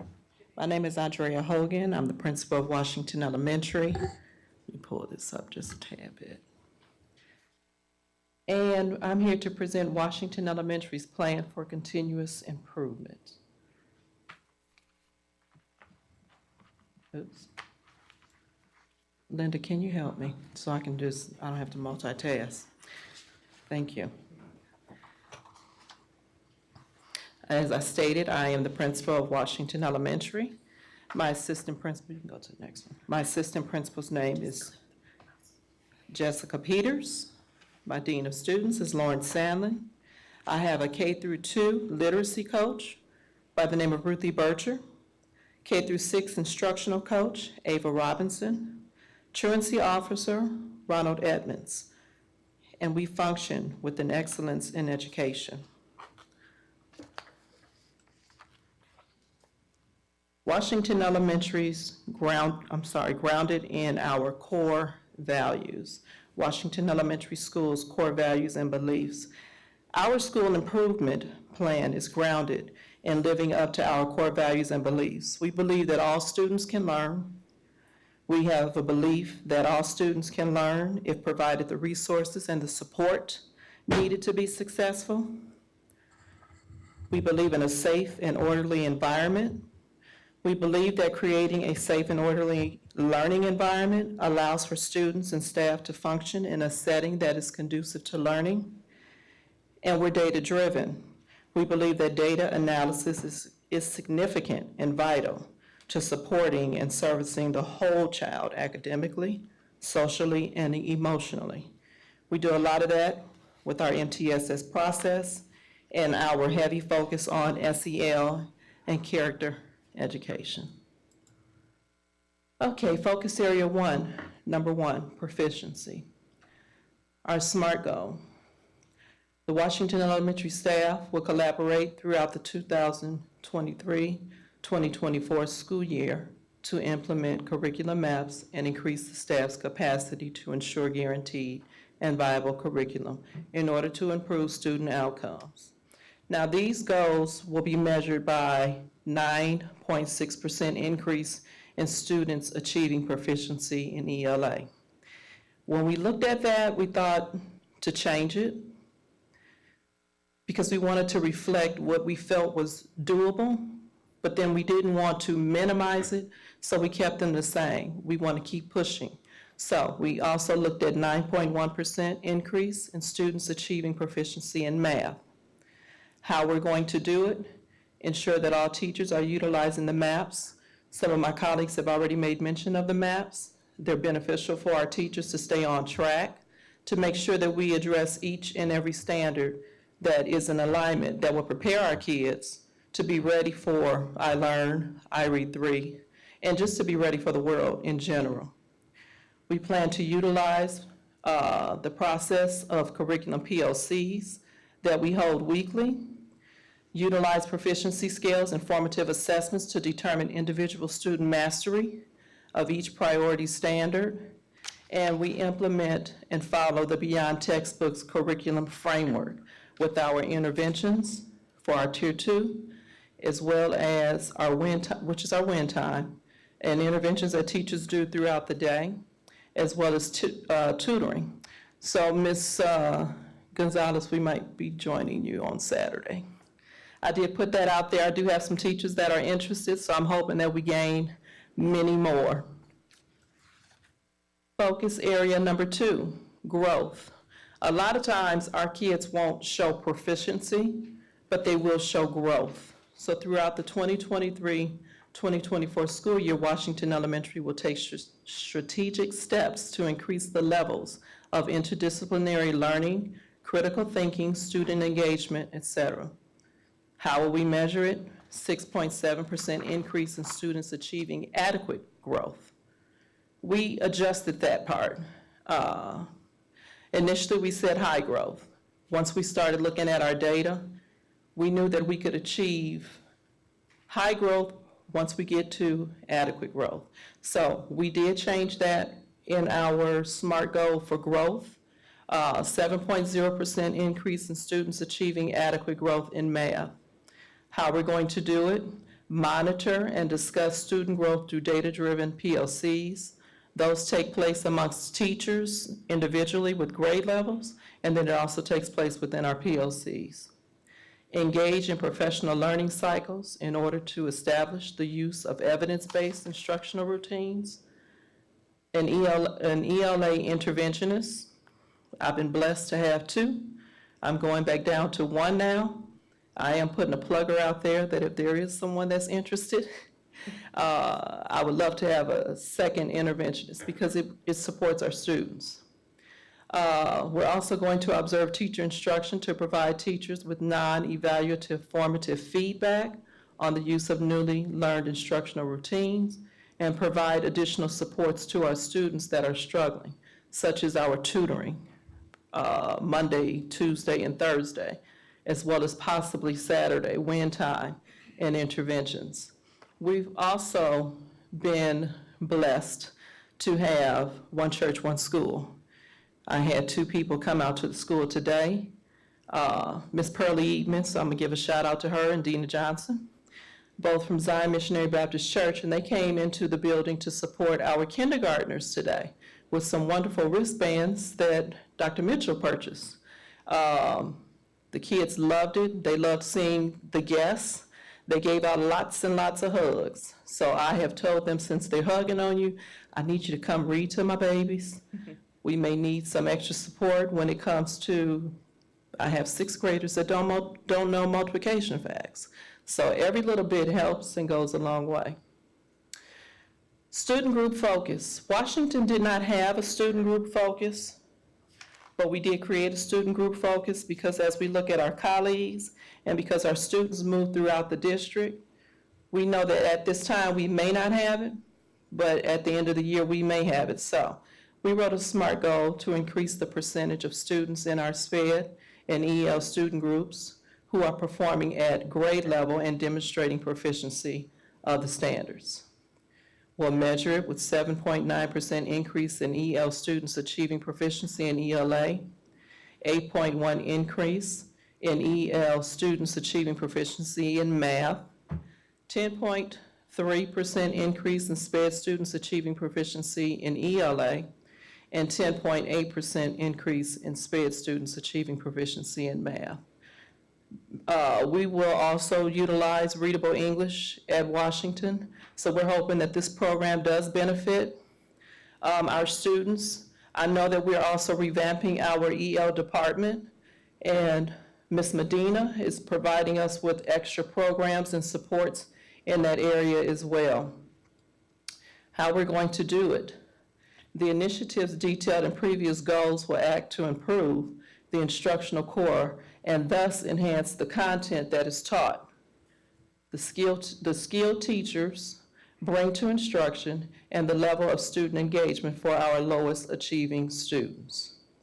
We're going to utilize our Tier 2 and Tier 3 interventions, conduct PLCs specific to analyzing data and meeting the academic needs of low-performing student groups, utilize and implement Beyond Textbooks framework. Focus area number 3, social emotional learning. Throughout the 2023-2024 school year, Washington Elementary will implement a series of interrelated social emotional supports to increase students' social, emotional, and academic growth as indicated. And I want to pause here because I really need to change this slide. Not only do we focus on the students, but we focus on the staff as well. It's hard for us to tell students what they should be doing. It's hard for us to relate to students and how they're feeling if we don't actually involve ourselves. So my social worker gives professional development to my teachers every 4th Wednesday. You're very welcome to join us in one of those sessions. It's been beneficial. We've been doing this actually since COVID. COVID was a stressful time for our entire district. It was stressful on the students. It was stressful for the parents. It was stressful for the teachers.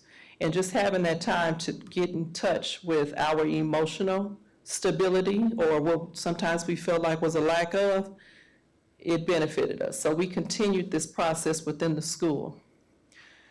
So we will measure these things by a decrease of 20 suspensions. So last year, Miss Orange, Hernandez Orange, you asked us if we actually met our goal, and we did for suspensions. So this year, I met with my dean and I said, now we're going to knock off 20 more suspensions. And I think we can do it. Our kids are very attentive to our SEL and our Character Plus that we focus on at Washington, and they're doing a great job. So, an increase in student attendance, 95% rate. That is what our goal is. That's what it's going to continue to be. And we're still focusing on a 95% rate for our staff. Students cannot learn if the teacher's not there. So we all need to be accountable. And an improvement in staff culture. We're going to do this with the implementation of responsive classroom practices and PBIS, which has been purchased by Ms. Tammy Poe, to ensure continuous reflection and improvement. Our SST team will be analyzing data and supporting teachers and stakeholders through the MTSS process. We will be doing that twice a month, having a meeting in the building. Implement the district-wide SEL program, which I just referenced, that we're continuously doing. Provide teachers SEL training, which takes place every fourth Wednesday at Washington. To provide classroom modeling, our social worker goes in and models for students, models for staff. Staff feels very comfortable reaching out to her for guidance of how to reach their students, and she's always there and present. We will review and discuss SEL surveys with staff and address deficiencies. Attendance. As of September the 18th, 2023, Washington Elementary has enrolled approximately 421 students from grades kindergarten through sixth grade. I'm sure that number has probably changed because it's constantly changing. According to Panorama, the School City of East Chicago's district has 3,112 students enrolled. And, that may have changed as well. During the 2022-2023 school year, Washington Elementary had an average attendance daily rate of 92.5%. As of September the 18th, 2023, during the 2023-2024 school year, our daily rate is 94.7%, so we're close. We will continue these incentives to maintain high attendance, attendance progress interventions, attendance at-risk tracker, Project Second Start with Officer Edmonds, with our home visits, attendance contracts and gymnast referrals, parent-teacher conferences. We meet with parents about attendance during those timeframes, the administrators and the deans. Hallway attendance tracking postings throughout the building, perfect attendance certificates and celebration tokens, traveling trophies, weekly and monthly attendance announcements, recognition and awards, and lots of celebrations. So where are we now? Right now with NWEA, our students took their beginning of the year assessment. They will take it beginning of the year, middle of the year, and end of the year. Of course, we never like to see red, but the data is what it shows. What you see in front of you, red are students that are falling in the low achievement, orange is for low average, yellow is for average, green is high average, and blue is high. So, middle of the year, we hope to come back and show that we no longer have 12% red in kindergarten, and that at some point in time, we will increase our blue, we will increase our green, and definitely increase our yellow. Same thing for math.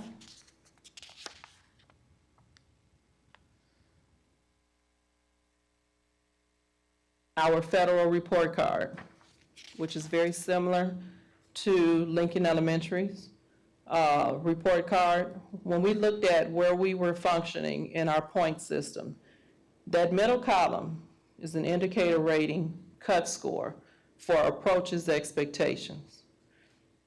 No one wants to get a did not meet, but we do have some did not meets. We have quite a few did not meets.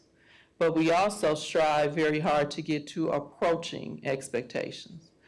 So if you look at the first one, ELA academic achievement, we got 20.39 points. In order to have received approaching, we would need to fall between 33.48 to 64.66, which we did not make it there. But we did make it with math academic progress.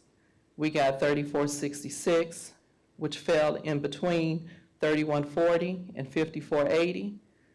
So we were able to actually meet that expectation for approaching. We need 20.15 points to get to meet expectations, and then so forth. In the last column, 65.34 to get to exceeding expectations. Do I think we can do it? Yes. But as all other schools, we have challenges. I don't even want to talk about last year's challenges. They are what they were. We have challenges this year. This is probably a plugger. I think I'm kind of excited that it's being broadcast so that everyone can come to School City of East Chicago, because we do need teachers. I'm in need of 2 teacher vacancies in grade 1, 1 teacher vacancy in grade 3, 1 teacher vacancy in 5th grade. I now have a nurse as of Monday. 11 out of my 20 teachers have EPs. And I want to take a moment to say something about our EP teachers. When we hear EP, sometimes it's always thought to be a negative thing, but this sometimes it's just a stepping stone. Sometimes it's a teacher that may not have passed the tests that they have taken. Sometimes it's someone who decided to change a career path and decide that now I want to be a teacher. So they're into a program to get the EP license.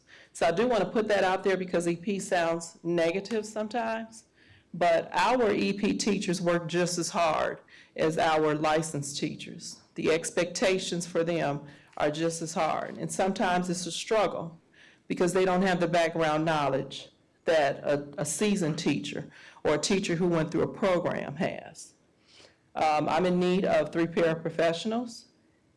I have 9 fully licensed teachers out of 20 in the classroom. So I think it's fair to say across the board, maybe even across this district, the next district, state, we need teachers. We need caring teachers that want to work with children, that want to give their best. And so I have to say that these people right here come every day and they give their best. And in spite of where we are, in spite of the data, they're going to continue to come in and give their best. Thank you.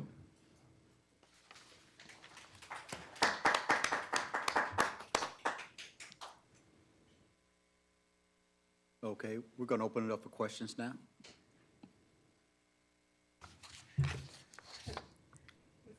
Yes, ma'am. Do your teachers still take their class to the library on certain days? I have some that still do, yes. Mhm.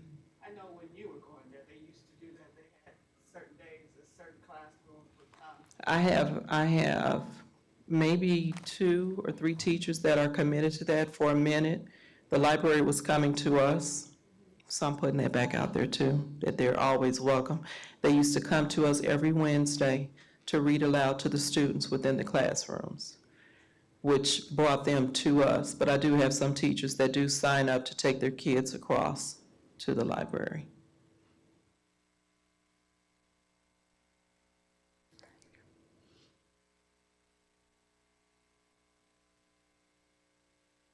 Guess it's my turn.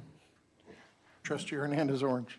So I went back to last year's, Okay. pretty much the same.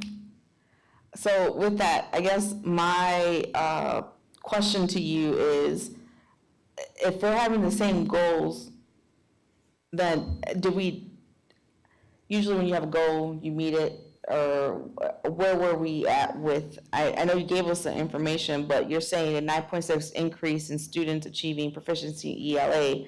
Do we meet that? Is 9.6 like not No. a realistic number? It's, It's a realistic number in our eyesight that is not too low, but it's not too high. No, we did not meet it. By how So much were we off? Did we improve, and how much were we off? we improved in some areas. Now, for example, last year, when I look at my EL population, we had more not meeting expectations, but progressing. But that changed and that went down, unfortunately. So right now, we only have one area, where last year's federal report card, we had two areas where we met, and that was with my EL population. All others, we did not increase the way in which we thought. So that's why we're at a point of trying to revamp what we do.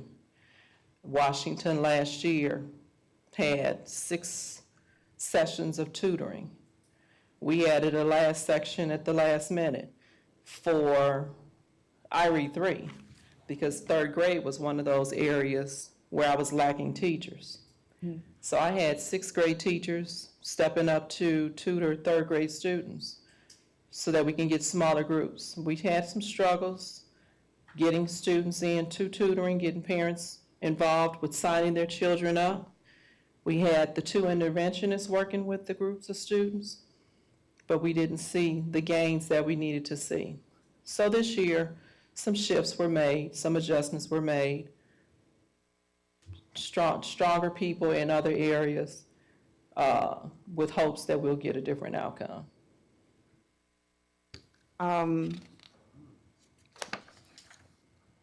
Okay, there was one more. And when this plan was written, it was written as a 3-year plan. Okay, that's good to know. Yeah, it was written as a 3-year plan, so we made adjustments to we didn't change the goals. What we changed was how we were trying to reach the goals, the things that we were trying to do. Like now, I have a literacy coach. Didn't have that. It was fresh and new, I'll put it that way. Now I have a full-time instructional coach, which we all do now. And it's very, very beneficial because the coaches take the time to support EP teachers, struggling teachers, and also they take the time to go into the classrooms to teach strategies. Sometimes they spend the whole day there. Sometimes it's a half of a day.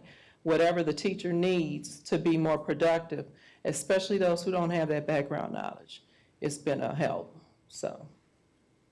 Thank you for letting me know that, it's a 3-year. Yeah. So, in the federal report card, it says adjusting chronic absenteeism. I thought we were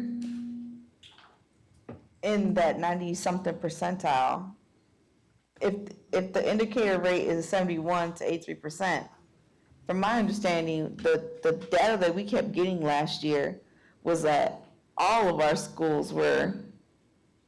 So it's different now. Can I answer? Yeah, you I'm can. excited 'cause I've been saying for too long, so I got this energy But it is to different. come This, out. yeah, go ahead. So we have, they changed it to where it's now model attendees. Before it used to be the whole school shows up 95%, and you're good, put a stamp on it, move on.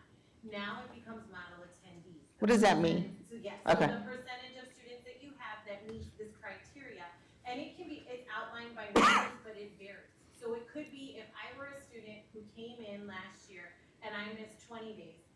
Now this year I come in and I only missed 5 days. Well, now I move up in my thing. But if I missed 5 days last year and now I got really sick and I missed 10, now I'm no longer a model attendee. So it's gonna hurt us more.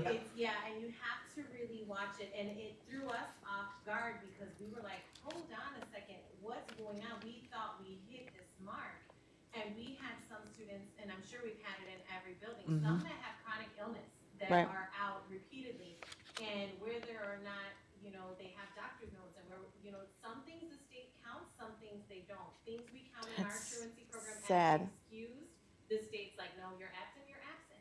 So it could be that they missed only, 7 days this year, but they're no longer considered a model attendee because they went more than what they did the year previous. So there's some things that get really confusing, and I think we've all looked at more numbers than we've ever wanted to see unless they were in our bank account. over the last couple of days, but it's been, interesting to see, but that is one of the changes, and it does get to, we're used to that standard 95%, and it's not. Right. And we've been celebrating the wins of, you know, our children going to school, and it's sad that the state can't see that we're winning in that aspect, so.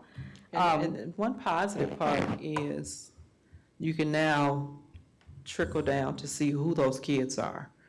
Who are the ones that you need to focus on. The sad part is you focus on the ones you need to focus on, here And comes a someone new else. set of, exactly, so. And I mean, it's scary for next year because with COVID going around again, and that makes it harder on our students. So, but we're gonna think positive. Yes, we are. That's why we didn't drop it down to a lower percentage. We want to keep the percentage high. If one day we're gonna come back and say that we met it and exceeded it.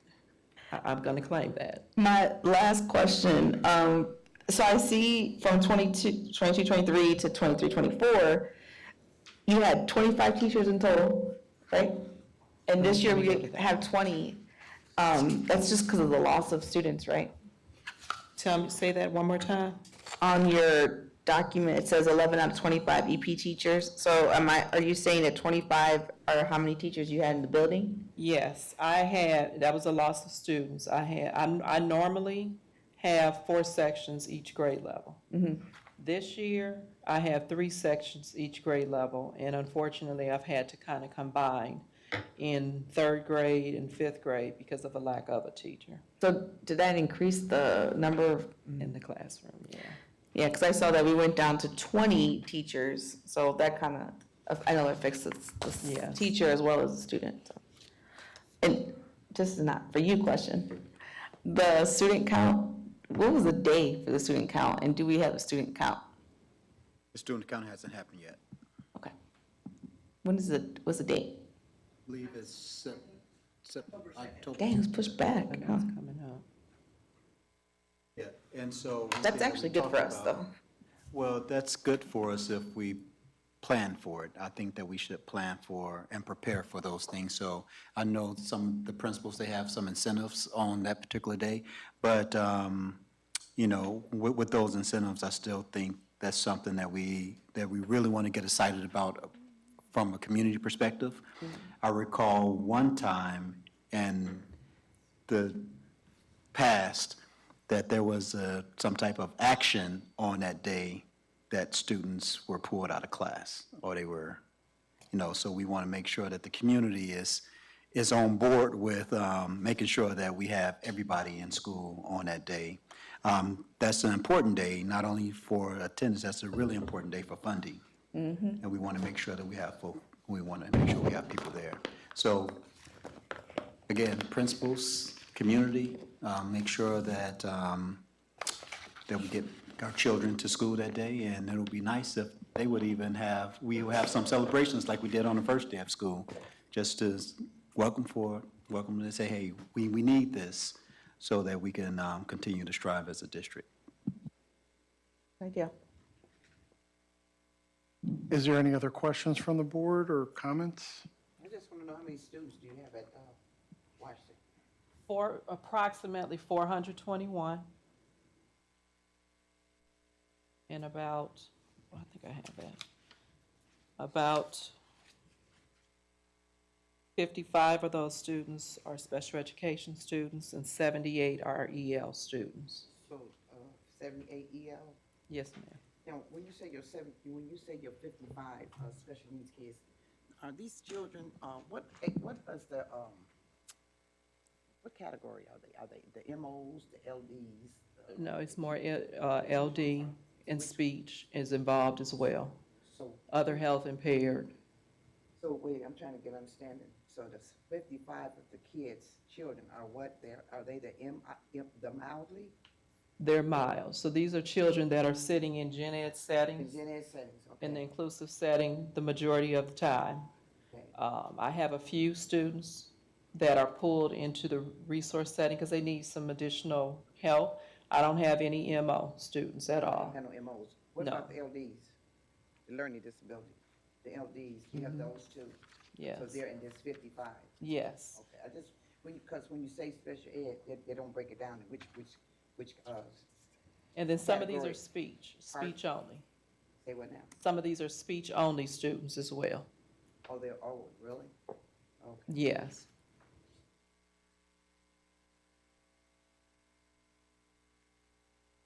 They all have IEPs just for speech? Yes, They all only the, have IEP just for speech? yes.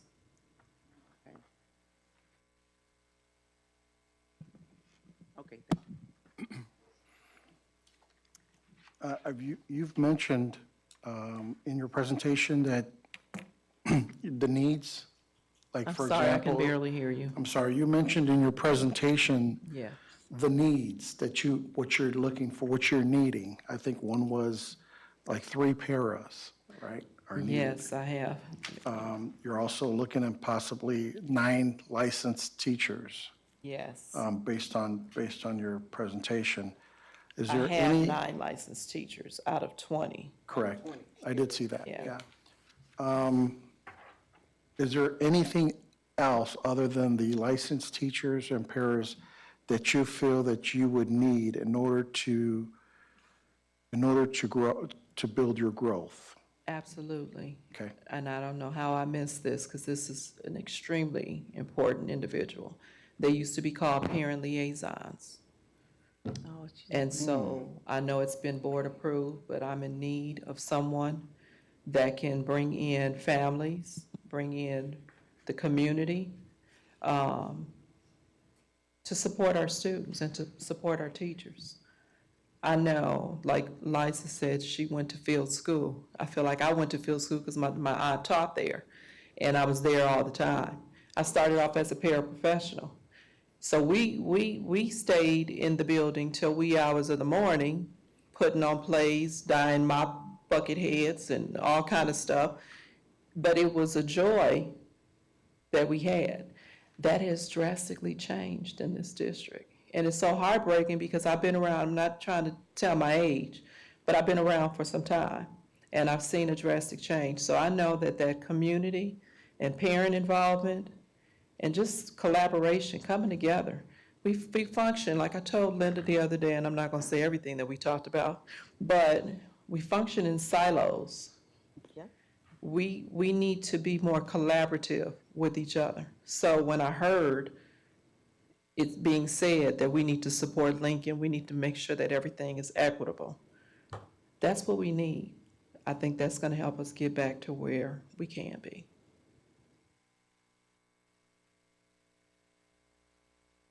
Any other questions from the board? I do have a couple questions. Your total population is, again, My total population? Approximately 421 and the students. building holds how many? The building holds, my staffing is about 75 more individuals I mean, in for the terms of adults. what's the Are capacity? you talking about the whole building? Yes.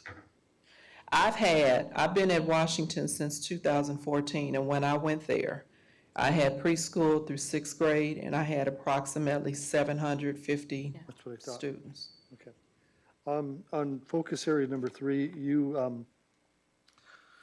have 4 bullet points there. The first one is a decrease of 20 suspensions. How do you go about achieving that goal specifically?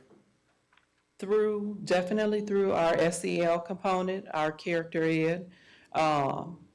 The MTSS process, coming up with strategies of what we can do to support children. I have Ms. Ransford knows about my little Breakfast Club kids. And that was one of my favorite movies. And it was really beneficial when we had Late Start Wednesdays, or the kids would come and get their breakfast instead of going to class. These children who struggled, those were some of my students that were on the brink of being suspended because of the choices that they were making. We tried to front load and we tried to intervene. So we met with them, had conversations to talk about what their struggles were, kind of like a check-in system with them. Because the majority of our suspensions were repeat. I won't call it repeat offenders, I'll say repeat students. Students that did things over and over again. So they don't learn lessons from being suspended, But they do learn lessons when you're talking to them and explaining better choices, giving them other options. So that's what we used last year. Now that we have breakfast at 7:30, the staffing is a little limited, so I have to figure out another way to meet that need without pulling them out of their academics. I was looking at this NWEA data, and it seems like grades 4 and 5 are, at least from my set of eyes, Grades Dressed. 4, yeah, grades 4 and 5, now, what I can tell you is grade 4, yeah. the data that we have now, which is the test they just took, there was a struggle because these were children who did not have a teacher. And so there was not a lot of learning going on in 3rd grade with students going to 4th grade. 4th grade students going to 5th grade, that's where we experienced quite a few of the behavioral issues. And so those children are now doing better, I'll put it that way. Okay. Yeah, I noticed some marked differences between grades 4 and 5 here, so, yeah. I was wondering why that was. Thank you. I did have one more question. With regards to the 20, you said you had 20 teachers, 9 licensed, 11 EPs, correct? I'm sorry, let me get to that page. Okay. For this school year, I have 20 teachers. Yep. 11 out of those 20 teachers are on EPs. So there are only 9 that are fully licensed. So are you, how is your classroom size average? Are you sticking with, because 421 with 20 teachers, your average classroom size is about 21, 22 students. So are you, Actually, a little bit higher. is it And I think the for struggle. licensed teachers or for EPs? Well, they're kind of all over. Okay. My 3rd grade setting, both of those teachers probably, because we had to consume those children without having a teacher. One teacher, the last time I looked, was at 28 students, and the other one had just gained one, which was 29. That's the same thing for my 5th grade. They're about at the same numbers. Initially, I started off with 4 sections of 4th grade, and that was beneficial because one thing that a teacher will definitely approach you about is the behaviors. And when the behaviors are going into 3 sections, there's not a lot of movement or wiggle room. So each teacher is probably going to get 2 or 3 behaviors, which can turn your classroom upside down. When you have more sections, you can spread it out. There are lower classrooms sizes as far as children. That one-on-one attention, small group rotations, you can make several of those within a period of time. But when you're sitting with 28, 30 kids, that limits that opportunity.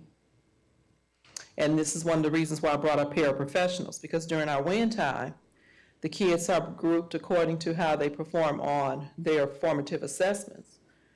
Well, if I have a large group, which I probably will, because I have a lot of students in red, I prefer to have 1 para or 1 adult to 5 children. But when your classroom sizes are extremely large and you don't have the support, then the 5 students turn into 10. That's almost like teaching to a whole group of students. Can't check for understanding the way that you normally would be able to. Can't have conversations with the student to correct the things that they're doing incorrectly when you're teaching whole group all the time. So that's why I think I can say that's why we need the extra support.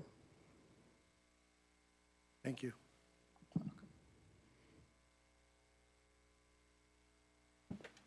That's it, all the questions. Thank you, Ms. Hogan.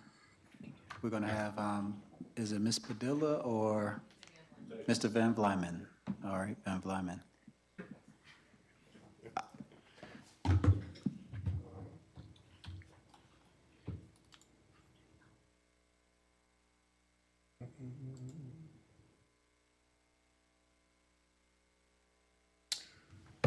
All right, good evening. I'm Matt Van Vlymen. I'm the principal at Block Middle School. Ms. Hildebrand is our vice principal. Unfortunately, she just could not make it with us tonight. So I'm just going to jump right in. I'm going to start with some of the data that's going to drive the decisions for the goals this year. We developed two very ambitious academic goals as well as a disciplinary and culture goal. So this is the overall iLearn data from our current students. So this is last year's 6th and 7th graders, this year's 7th and 8th graders. Overall, obviously, I don't think this is a shock to all of us. We got too much red here. We only have, with our current, well, with the mathematics, we only have 6% proficiency. And with English, we do a little bit better at 16% overall. This is breaking it down just by grade level and subject and comparing our school to the state of Indiana. So the corporation line on the bottom, that's just Block. It's just representing our current 8th graders. So mathematics, I think, has been historically a struggle over the years and has gotten worse since COVID. Here with our current 8th graders, we only have 4% of them that are proficient, which is about 9 students. Again, the majority in the red below proficiency. This is our current 7th grade students, sort of the same situation. The majority, again, over half of them are in the red below proficiency. The yellow is approaching proficient, which percentage-wise is fairly similar to the state. And those are a lot of the students that I'm going to really want to focus on this year. I had an opportunity yesterday to meet with a representative from the state who is supporting us, and they made available sort of a growth report for us from this that we can look at. And it's kind of interesting to see how the students' growth compares to the rest of the students in the state. Since it's new information, I might be using that to sort of tweak some of these goals coming up. But I think there's a lot of potential here. 8th grade ELA, we do a little bit better. Still not where we want to be. We're still a majority below proficiency, 23% approaching, and a total of 19% proficient. So that's the green and the blue. The blue represents the above proficient. Current 7th grade, sort of the same situation. We have 13% proficient, 20% approaching, and again, the majority below proficiency. This is looking at a growth table over the last couple of years here. So if you look from like 22 to 23, our 7th graders did show some growth. We had a lot of good stuff going on with our English department there. Still not exactly where we'd like to be. 8th grade, so from the 7th grade to the 8th grade, there was some growth, but compared to like the previous years, the 22 8th grade data, it was not as high as a proficiency rate. And again, with math, unfortunately, it dropped a little bit. Our 7th graders went from a 5.6% proficiency in 22, and then to 8th grade, they dropped down to a 3%. I have some thoughts about why that may have occurred, staffing issues, so on and so forth, just not enough stability for those students and supports where they needed it. I'm going to touch on attendance. Attendance is not necessarily one of the goals we're submitting this year, but it's always a school goal for that 95%. So this is the previous school years. We've hung around the low to mid 90s pretty much the whole school year. Currently, in August, we were just under 95%. As of right now in September, we're at 98%, and year to date, 96%, which is wonderful. Our students are coming to school. So what are we doing with them while we have them there, right? Discipline data. This is going to support one of our goals. Yes, this is the number of students who received at least 1 day of out-of-school suspension, a total of 247 kids, which I think we can all agree is outrageous. It's broken down by grade level and gender down there. This is sort of the monthly breakdown of last year. Now, this is actions, disciplinary actions, not necessarily just suspensions. This is going to include a parent phone call home, a detention, lunch detention, whatever it might be, but it sort of gives you the trend of what happened throughout the school year.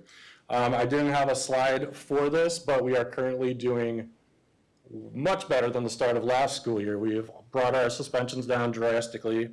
Our actions, disciplinary actions in August of this school year was only 17 compared to the 49 of last year. And for the month of September, we're at 11 compared to the 107 last school year. So what are the goals for Block for the coming years? As I said, we're making them fairly ambitious. Our first goal is around proficiency in English language arts. We want 38% of our students to perform at or above proficiency. This is going to be a 21% increase from the previous school year. The 21% is looking at those students who are approaching. Overall, that's going to be about 89 kids that we have to move into the green, into the blue, 48 eighth graders and 41 seventh graders. Goal number 2, very similar, we're going to focus on mathematics. We want to have an overall of 22% proficiency in mathematics as measured by the iLearn. This is going to be an 18.6% increase in proficiency overall. When we're looking at the number of actual students, we're talking 68 between the two grade levels, 28 eighth graders and 40 seventh graders. How are we going to get there? We are going to continue our professional learning communities. We're really going to be focusing on coaching cycles this year, targeted intervention. We've introduced a reading course this school year to support literacy across all grade levels, all students, just because we know that that's going to hinder them in all subjects if we are performing below grade level in literacy, so we want to make sure that's available and in a support for everybody. We've expanded our English language learner program. We have a great director at Block. She has a great vision, and we're putting it into place. So we have additional staff members that are pushing in to support those students. Along with the reading course, we have one section or one staff member who is responsible for a bilingual reading course. So she works with all of our level 1 through level 3 students to ensure not only are they making gains with the English language, but they're also being supported with getting the content that was given to them in whether it was their English class, math class, whatever it might be. It's a specific time for intervention for those English language learners. We're really focusing this year on instructional support collaboration. I think, I wasn't here for an entire school year last year. There were some things that happened before I arrived, but it seemed like there was a lot of accountability happening and focus on that. I need to shift that to supportive, right? What's happening in the classroom? Let's look at the student work. How can we support you? This year we have 2 incredible instructional coaches who have been working really hard. They're already starting cycles, getting into the classrooms, as well as the administration in the building. So we're going to be working very closely with teachers, keeping a pulse on what the need is for each classroom and even individual teachers. So, like it says here, we'll be supported by our instructional coaches. We want to make sure that students are being exposed to the level of rigor that's going to be expected of them to perform on with the iLearn test and the state standards. We're going to have continued ongoing professional development. The focus at the beginning of the year has been differentiated instruction to make sure that students are getting the supports that they need during the class time that they're in. What interventions are we using? Are they effective? How are we shifting and monitoring to ensure that we are making gains and showing growth with each and every student? And then targeted interventions in the classroom and after school. We already have communities and schools working. They've partnered with one of our ELA teachers, and we got some students working after school already. I've starting the Block tutoring after school, which will be Monday through Friday. We got an interest survey out there. I'm just putting it together, and I will be submitting that for approval as soon as it's complete. Goal number 3, this is the one that's around suspensions, right? We drastically need to improve how we're supporting students with their behaviors. We got to keep them in school. That's the bottom line. So the goal here is to decrease the suspension rate by at least 25%. How are we going to do that? We're going to continue using our multi-tiered system of support with the SST team. We get together at least twice a month, students of concerns, we're looking at grades, we're looking at behaviors as well. We want to sort of reinvigorate the PBIS systems that are in place and add some additional ones. Some of us have already been trained in restorative practices. I know towards the end of last school year, the admin went in there. At the beginning of this school year, we had that with the paras. I'm looking for alternatives to out-of-school suspension as well. I know we just got our SEL director. I'm looking forward to touching base with this individual to see what we can come up with. We got mentoring. We utilize our social worker. We utilize our Infinity partnerships for counseling. And we also want to train staff and continually support them on classroom management, restorative practices, differentiated instruction, routines, procedures, and honestly, just good lesson planning is a lot of times the best classroom management that we can have. These are just some thoughts and initiatives that we have for each of these categories: ELA, math, attendance, suspensions, climate and culture. I've touched on them briefly. Feel free to check this out. I'm sorry I didn't make copies for everybody when I sent them in. I just assumed you all had access to this, so I apologize. There's a link to what we'll be submitting to the state, and that's about it. I know that was fast, so are there any questions?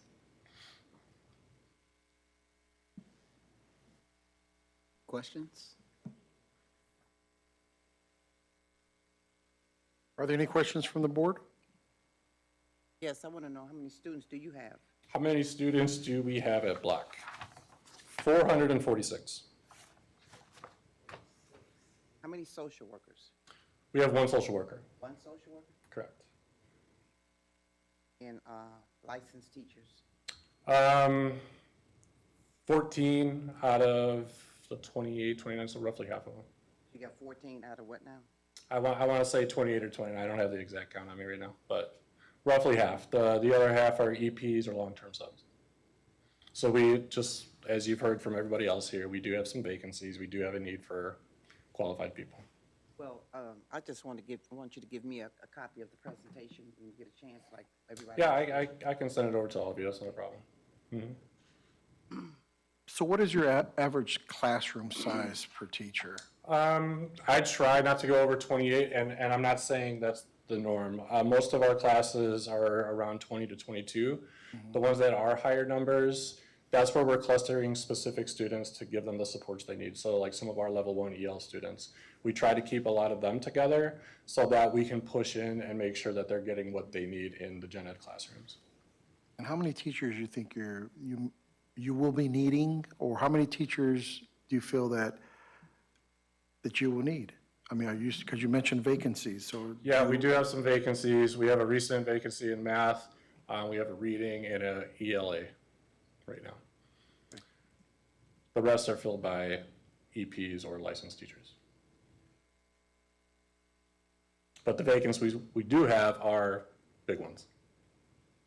Is there any other additional needs that you feel that you may be missing in terms of student achievement, or even just support, behavior, You know, social? I think I'm gonna echo Ms. Hogan. I think that family coordinator is important. I know that's, I think, coming down the line. Because even just this year, we've made an effort to involve and bring in families right away. And I think that's a big reason we've seen some of the changes in negative behaviors, among some other things. But we've been making a strong effort to engage with the families right out the gate this school year. We have times in the mornings, actually, with our new schedule, and one of those days is dedicated for the teams to invite families in to meet either about a student or what's happening in the classroom. And they've been taking advantage of it. Thank you. Any other trustees? Yes, you mentioned you have 2 instructional coaches. Correct. Is it one per grade? No, so it's sort of interesting. One of our instructional coaches is part of the STEM cadre from the Department of Education. So she has her own supports from the DOE. So when we talk about like STEM strategies, it's inquiry-based, what sort of strategies are being used in the classroom. It could be like just discussion, what kind of groups. It doesn't necessarily have to be like science and mathematics. It's what's the inquiry, who's doing the heavy lifting, and it's trying to shift that part to the students. So right now, it's not grade level, it's not content. They support all teachers. So we're starting with cycles of instruction. They each have a group of teachers that they start working with now. And eventually by the end of the year, everybody will have gone through at least one cycle. Cycle of coaching, I'm seeing. I said cycle of instruction, I meant coaching cycle. One of your slides, you showed a few bullet points on how you plan on, right there, I'm sorry, it was the one, yeah, that one there. Who's going to be responsible for these, implementing these? Well, some of them are actually already in place. We have an MTSS outline and now just sort of focusing down on that and improving what it looks like. That's going to be on the leadership team, myself, the assistant principal, counselors, everybody on the team.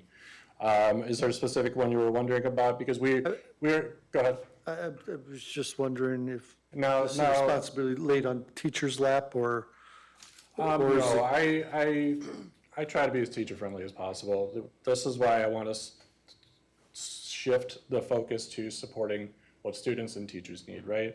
Now, the training side, we have our PLCs, we have our morning meetings.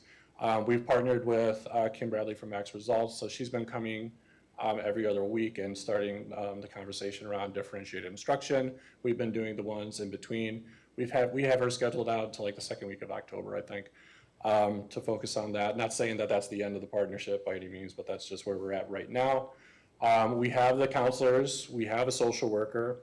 The mentoring is sort of already being done with our CIS person, our deans, and really just most individuals in the building. And then the PBIS, that again is going to be on the leadership team. It's going to be on administration deans. would you say the teachers have any involvement in this outside of the training? Oh, yeah, absolutely. Like the restorative practices, how they're handling situations within the classroom, because we want them to have that power to, you know, correct a student in the classroom, make it an engaging environment. Because when you're just putting a kid out for a little, you're losing your power, you know? They're getting what they want, potentially, the student out of the class, and you're just kind of losing your power. So we're training them with that, but they're responsible for like the back end of the things. I'm not sure quite how to ask this question, but related to this, you mentioned earlier the amount of, I believe it was the amount of suspensions from beginning of last year and to where you were at this year. Correct.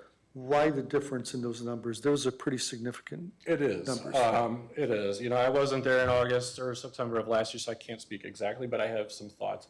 I think one reason is the way that we scheduled the students this year. In previous years, they were essentially cohorted in sections. So if we were in first period together, we're going to be in second, third, fourth, fifth period together. So if you have a conflict in that room, it's going to follow all day long, right? Now this year we've structured it a bit differently. We put the people that need to be in place where they need to be, but then we broke it up into two teams, essentially the same amount of special education students, same abilities on both teams, and then we built the master schedule and just let it populate. So we might have first period together. I might not see you the rest of the day. I might see you fourth hour. I'd only see you at lunch, you know? So I think that dynamic has been a positive for the classroom culture, at least. And students get to mix it up a little bit. They get to meet different people, you know? It's a different experience for them as well. I think that's the big one. I think engaging the families early on has been big. We've been bringing them in right away. Full team meeting with the teachers or just myself or the dean, depending on the situation. I think engaging the community has been huge. I think expecting teachers to sort of be that front line. Like, what interventions are we putting into place first? And that could just be a phone call home, you know? And I think in the numbers, we're seeing the difference. And I think we're feeling the difference as well this year. It feels good. We've had some, you know, occurrences that are building this year, as you probably know, but nothing major and not to the extent that it was last year. And I think you can see that in the behavioral data. Just one final question. I'm curious about I know that's a challenging school. All the schools are challenging. Yeah, yeah. But, I've always heard that middle school's That's a the special. gem. What's your style? You? How do you principal? What's my Do you- style? Yeah, do you walk the hallways? Do you stay? I'm in the hallway. Yeah, I'm in the halls as much as I possibly can be. I like to be around the kids. I like to be around the teachers. I go in early. I stay late to do paperwork. That's what it is. I think with the focus shifting to like, we're going to be in your classrooms. We're going to be here as a support. It's going to be a shift in culture as well. And we're not going to make academic gains until we get the culture we want to. So it's kind of a twofold goal. I appreciate it. Thank you. Yes, sir.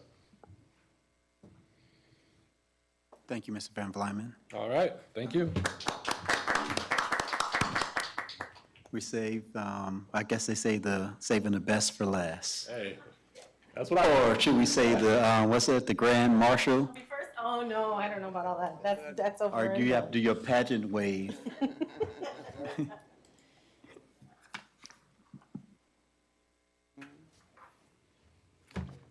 Yes, she's gone. Thank you. Gone.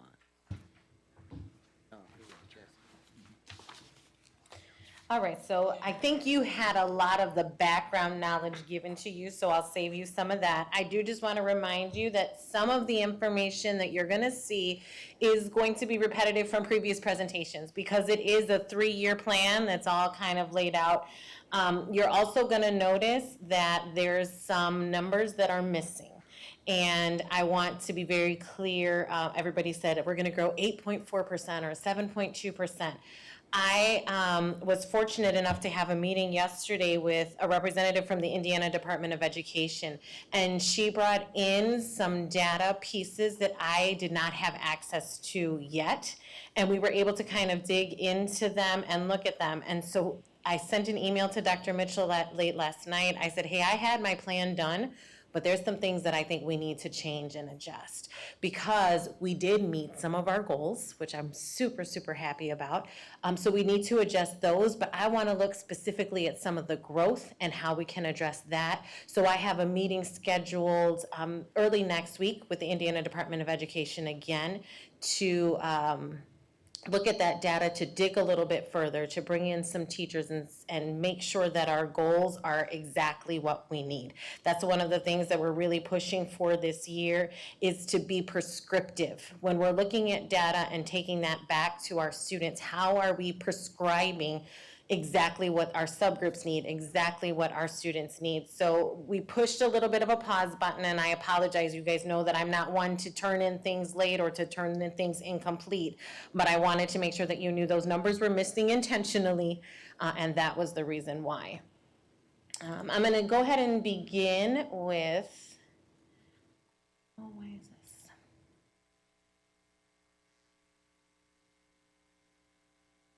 Where's my button? On the far right, you see that arrow? Thanks. Oh, okay. All right, so this is a copy of the most recent federal report card. It is a little bit blurry, but you do have a copy there in your packet. Last year, we only approached expectations in one area, which was addressing chronic absenteeism. You do see that we had that decline, and I touched on it a little bit earlier with our model attendees playing a role in that, and that was something that we were kind of taken aback by. So we did go a little bit backwards there, but if you take a look, we did approach expectations in 2 areas, and our total score had an increase of 8.5 points. I think we were the only ones to hit it in 2 areas too. I might be wrong. This is our English language arts or our reading and writing data from iLearn. It is split up to show you by grade level and then 21-22 data followed by 22-23 data. So if you take a look, 3rd grade had an increase from one year to the next of 9.5%. 4th grade had an increase of 3.8%.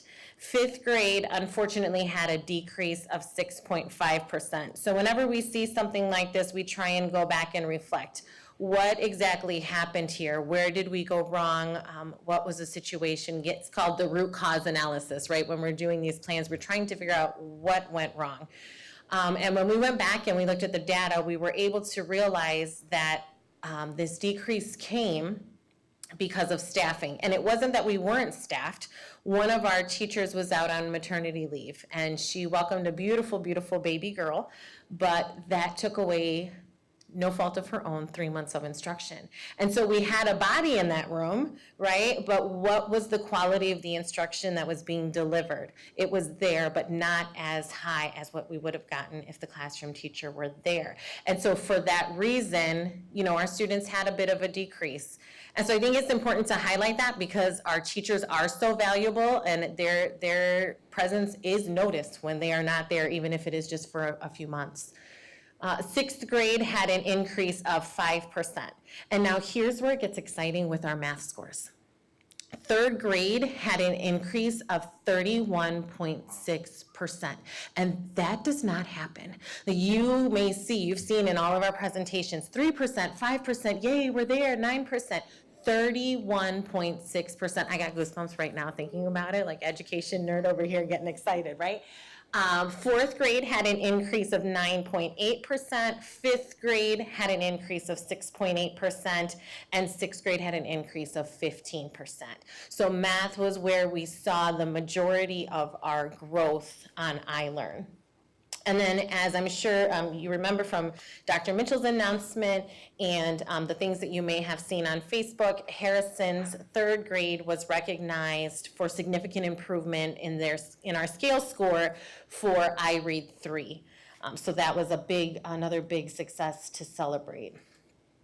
As I mentioned, we did meet some of our goals in our school improvement plan. Some of them we significantly exceeded our growth goals. So for that reason, you don't see numbers here. You will see it before it's submitted to the state. I'll make sure that you have a copy of that.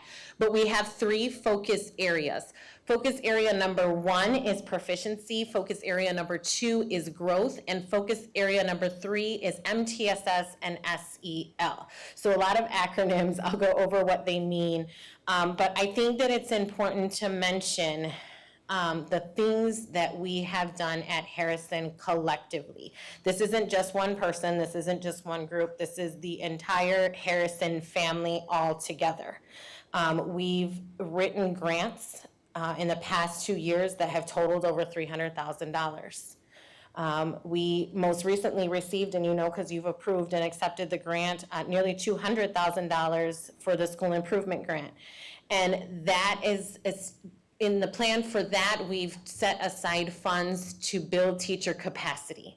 We can buy stuff, right? I can buy highlighters, I can buy dry erase boards, but none of that matters if we don't have the teachers behind it to do the heavy lifting. You saw that when we had a teacher gone for 3 months, there was an impact. So we really wanted to build our teachers, to empower our teachers, to encourage our teachers to make the changes, right? And you're seeing that already, and I think with the grant funding that we have this year and the partnerships that we've established, you're gonna see it even more.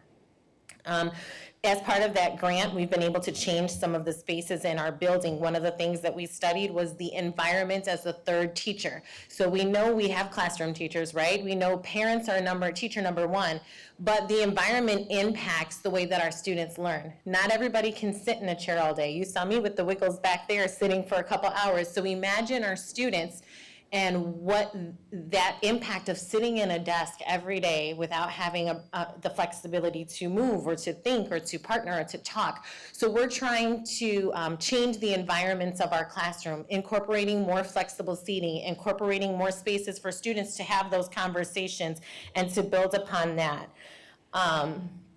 Okay, so back to our focus areas. Focus area number 1 is to increase our proficiency in ELA and math on the iLearn assessment. And of course, we'll continue to, just like the other schools, have professional learning communities, which are our meetings where teachers meet to discuss student data, to go over what's working and what's not working, and to, again, prescribe what our students need.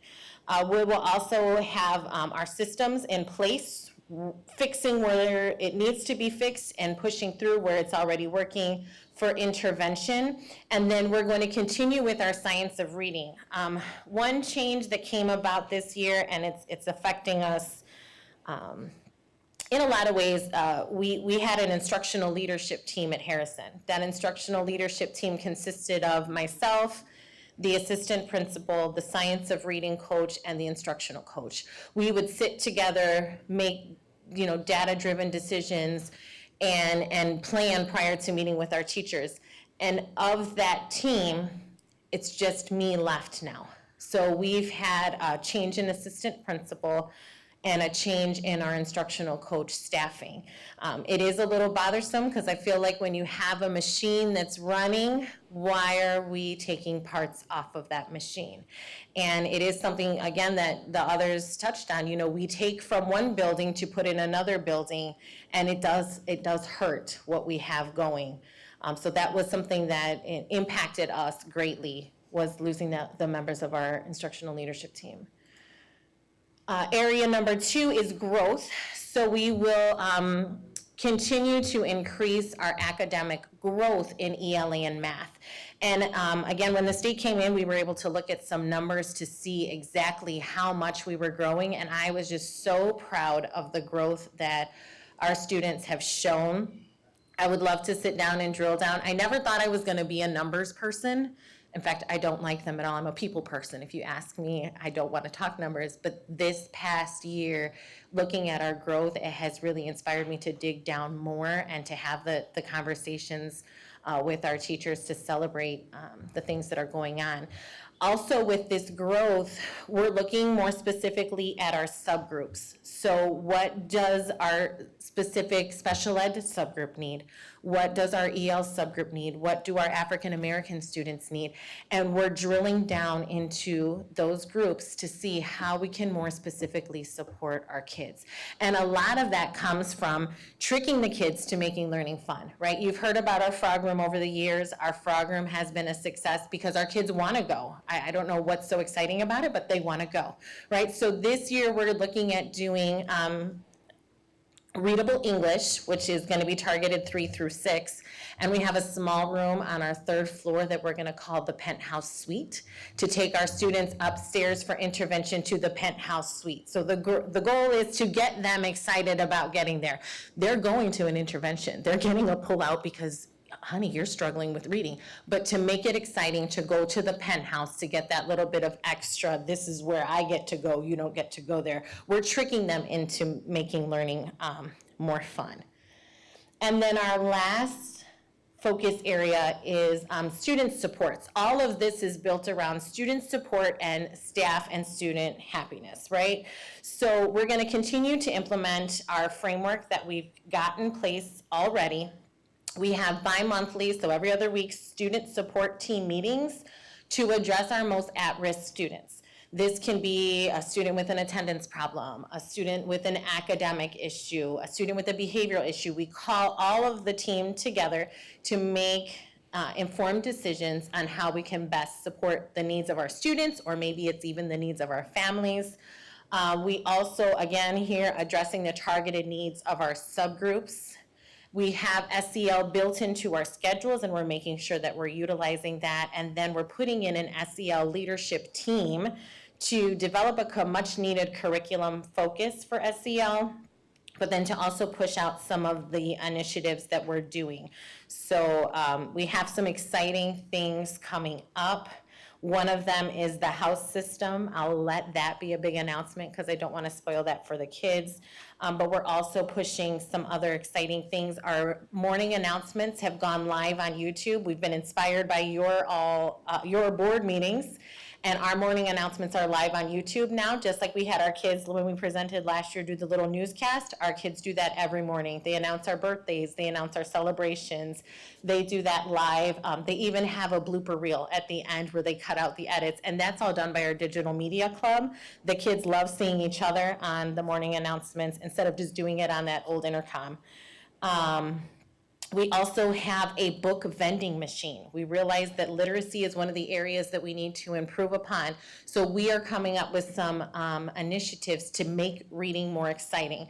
It's actually like a vending machine where you would go purchase like a bag of chips, but you can purchase, not purchase, but you can get a book. And that book you get by earning a golden token. So it ties right in with SEL. Maybe you've made a good choice this week. Maybe you've done really well and aced a test. Maybe you've shown good friendship. You get that golden token and you can go to get a book from our book vending machine. Our kids have seen it, but they haven't seen it in action yet. So these are big things that we're going to be celebrating to really promote literacy in our building. The other thing that we really try and focus on is data. So we incorporate students every day they're touching their data. We have data talks that are focused. When you come in, our students have their data, they know what their goals are, they know what they're aiming for. These are all things that take place as we're going along. I know that on my next formative assessment, I can get a 5 out of 5 if I try. I know that if I set my goals for NWEA, my goal is a 287 this time. So those conversations are happening. We have data posted throughout our building. There's so many good things going on, and I feel like there's so much more that I want to say, but I want to make sure that we get out of here by 9. So I just want to close by saying that none of this could be possible without the dedication and the commitment of our teachers. And when you've been asking constantly, what can we do to help? What can we do to help? It's teacher retention. It's employee retention, because we can build our teachers. We can build them. We see them, they come in, we may hire an EP, it may take us a year or 2 to get there, but then we lose them. We lose teachers on the way. We're struggling to fill those positions. So for me, and I don't want to speak for everybody, but for me, it's teacher retention. It's employee and staff retention. Those people that we have that have been here for a long time, they get it. And I've been very fortunate at Harrison that we do have teachers that have been here a long time. They're the ones that when they see something's missing, they pick up and they carry on. You know, we've been so focused on academics and numbers. They're probably tired of hearing me talk about it, honestly. They've taken it upon themselves, a group of teachers, they came to me and they said, we need some sunshine. Can we do a sunshine committee? Can we put some things together? What's our budget? When can we meet? And so they see the need, they're filling the need. That's what we need to build. Retention. We need to keep our teachers, we need to keep them happy, because when you have happy teachers, you have happy kids, you have a healthy learning environment. And I think they definitely need to be celebrated. Our teachers, our paras, our instructional, every single person in that building. I didn't list names on my PowerPoint on purpose. I want it to be very clear that at Harrison, it is a family. It is united. We make decisions together. Nothing is just because I said so. So yeah, that's kind of a quick rundown. Questions? Are you still awake? Just ask you. Do you have any questions? I don't have a question, but I told her that I love the outside of her building. Thank you. It makes it look like, oh, I'm gonna go in there because it's tempting. I think all the schools need to do that. Because the one in front of me, I'm not talking about the director you guys have that's supposed to be doing this. He's been not doing what he should be doing. So we need to get on him and tell him to come back and do something to all the buildings, not because she's breaking her neck with her students. But I think when you start, it starts a fire. It lights a spark, right? So I told you, Ms. Askew, this evening, I said, listen, I spend more hours awake at that school than I do at my house. So if I'm gonna go into that building every day, I wanna walk into something that looks beautiful. And I know our kids feel the same way. I know they do. And most of those flowers were donated or garbage picked, or I just saw something and grabbed it and threw it in the car. But it was a process, right? And a lot of people, our kids planted a lot of those plants. We had a young man that came on the weekend with his mom. She said, we noticed you here. We wanted to help. They did some cleanup around the school. It lit that spark. When we had our meeting with our One Church, One School partner, Pastor Bonilla came in and he said, I like what you're doing here, but this spot is still blank. What can we do to put in here? Can we put something in here? So the church came in and they put some flowers in there too. So one little spark is just igniting its way along, and it's exciting to see, but I think it'll catch. It'll get there. The other buildings will get there. Thank you. Any other questions or comments from the board? Just want to know about how many students, I'm on these students. Yes, so I'm gonna have to get you an exact number. I wanna say we're around 360. Oh, 360? Okay. And what about your teachers? So general education teachers, which is just K through 6, I have a total of 21 teachers. With license? Of those 21, 12 of them are licensed. So I have 9 emergency permit or transition to teaching And teachers. do, oh, you need a social worker? One social One worker. social worker. Do you have a nurse? We do, right now she's shared between 2 buildings, but I know that replacement was hired. I believe she's gonna start next week. Well, I just want to congratulate you on your numbers here. Thank you, thank you. You know, because this looks real good, you know, this is what we are trying to strive for, you know, and I know it's a lot of work, but I know we can get there. We can. You know, and I know Mrs. Gonzalez made a comment and she said that she wants to get there like you. Maybe we need to send you back to Lincoln. No, my home is Harrison. Let me finish my job there, then we'll talk. Anyway, this is good though. Thank you. I want to thank you, Ms. Padilla. You can have a seat. Yeah, so, go ahead. You have one question. You have one more question. One more question. Actually, I have several questions, and I'm not sure if Trustee Gomez, would you want to speak as well? Okay, good. One of the questions, I know you mentioned about data. That you had those conversations with the Indiana Department of Education. Yes. And with that, are you able to have these conversations with your fellow principals in terms of maybe retrieving these datas of, in other words, have there been a relationship with other principals that are here within that elementary settings in terms of developing some sort of regional plan or district plan to say, hey, this is what I'm doing, you know, or vice versa, this is how maybe I can help you, this is how maybe you can help me. Have you guys been having those type of conversations? We do have weekly meetings, we do, and a lot of it comes, again, it's challenges that every building has that are unique. You know, I'm fortunate, I have 9 only emergency permit teachers. And some of those teachers that are in emergency permit or in transition to teach positions have been paras. So they've had school experience. They've been maybe in a private school and then are just transitioning over, or maybe in Illinois. So even though they're emergency permit or transition to teach, they still have some training. That's very different than what Eliza's building is looking like at Lincoln. You know, so it's one thing that we have been very fortunate with. But I think, yes, those conversations can happen. I think it's just a matter of setting aside the time. We had a meeting last week, or maybe the week before. We got here at 9 and we didn't leave till 3:30. We didn't eat. We grind. When we come in, we are working. We are not playing around. It got to the point where we were passing around some crackers just because we hadn't eaten all day, you know? So the dedication is there. I think there will definitely be time to share the conversation. I don't know if you want to say fortunate, but Harrison has been in need of improvement for quite some time. It was a project that I, took on going into the position, knowing that going into the position. And so because we've been in need of improvement for a significant amount of time, the state gives us a person to support us. And it can be nerve-wracking, but I do like the way that the state is changing things. Before, when the state came in, it was like, don't, like you're in big trouble, oh my goodness. And now they're taking an approach of how can we support you? So it was a lot of good conversation, not telling me what to do, not telling me what to change, but just discussion. Let's look at it. What does this make you think?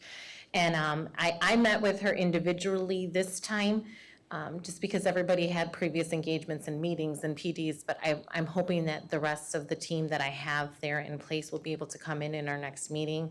And they'll come in as often as we want. The other thing that we have through the state, and I know that I've shared with the team, is I went to a title conference last year, and I brought, one of the pieces that I brought back was that the state offers targeted support for our subgroups. So over the summer, we had a team of teachers, very dedicated teachers, who gave up a Monday every Monday over summer vacation to come together to meet with the EL department of the IDOE to formulate a plan for our students at Harrison, specific to our EL population.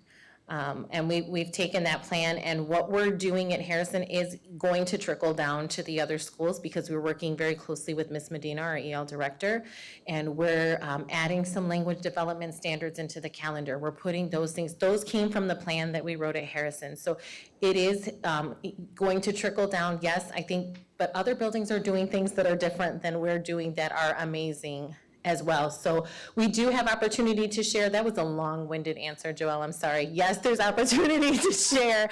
I think we could be a little bit more intentional with moving towards data, and I think that's definitely something. We set a lot of the agenda for our meetings, so we can add that to our meetings. Just last question, if you were to add something to your wish list for this year's 2023, 2024 school year, what would that be?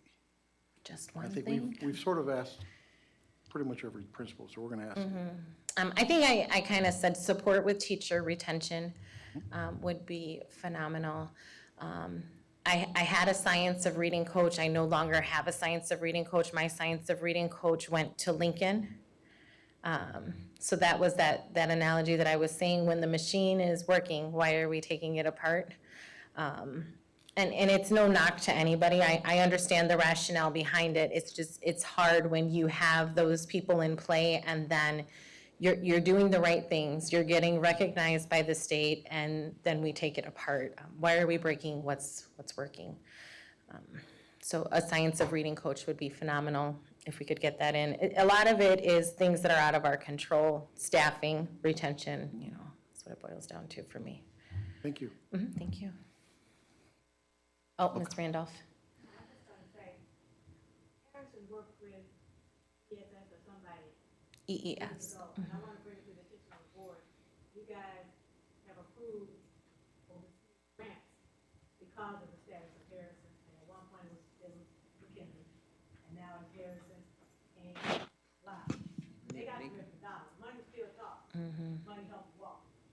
So I just wanted to put it out there. Great things that happen. I'm very proud of Mr. Bill and her progress. But dollars came with that status of being low to help her rise, and that she did. Yeah, she wrote a lot of grants, didn't you? Did she write We received grants. Some of them were, I didn't even mention our dual language. There's so many things. I could talk for hours. We did receive significant grants for our dual language immersion program, which is it's taking off with great success. I'm very proud of the teachers that are there, and actually the teachers have gone back to school to become certified specifically for the program, and I've joined them in classes because I think it's only fair if they're going, and then I should go too. We're all working parents, we're all working professionals, so the three of us have taken classes, we're taking classes together at Purdue, and we're growing that program. They're coming in and doing some observations and giving us some feedback, and then we did receive a school improvement grant. That one was a non-competitive grant, just money that was set aside for us to utilize for improvement, yes. Well, thank you. I saved my comments for the end. For one thing, I think all of our principals are doing such an amazing job. And as I look at it, I think that you all asked what can be done. I think the first and foremost, what we tried to do at the start of this school year is to let our principals know that they were empowered. They have the experience, they have the education, they have the knowledge. It was almost like some of our administrators were handcuffed over the years, and because they were handcuffed, they weren't able to really activate in the buildings the way that they would like to activate. I think that we still have a long way to go with that empowerment, because it's almost like when you have an elephant on a chain, you can take it off and the elephant still won't move. But I think that they're starting to realize that there's no chain anymore and they can move around. And so I want to thank you guys for taking on that charge and moving forward. I know I've only been in this position for a short period of time, but I think that we've managed to do quite a bit in this 6 to 7 weeks that we've been together. Also, as I look at it, one thing that we wanted to do as a team is really change the culture, the climate of our buildings. I think that now if you walk into any of the buildings, they feel different. One reason they feel different is because we have a lot more of the community coming into our buildings. So we have people feeling less stress. And one of the reasons that they may feel a little less stress, I don't know, this is just an assumption, is that they got their contracts really tried to get them to them before school started. Many of them did, and now we want to do the same thing for others, right? When people know that they have a job to go to, a lot of times they do, that takes a lot of the stress away from not knowing. And I think that as we entered into this school year, many people were just out of place. They didn't know, and we had a lot of flight at that time. You asked about even the teachers. We had 9 highly qualified teachers that were scheduled to come in, but when certain things happened, we had 9 highly qualified teachers decided to go somewhere else.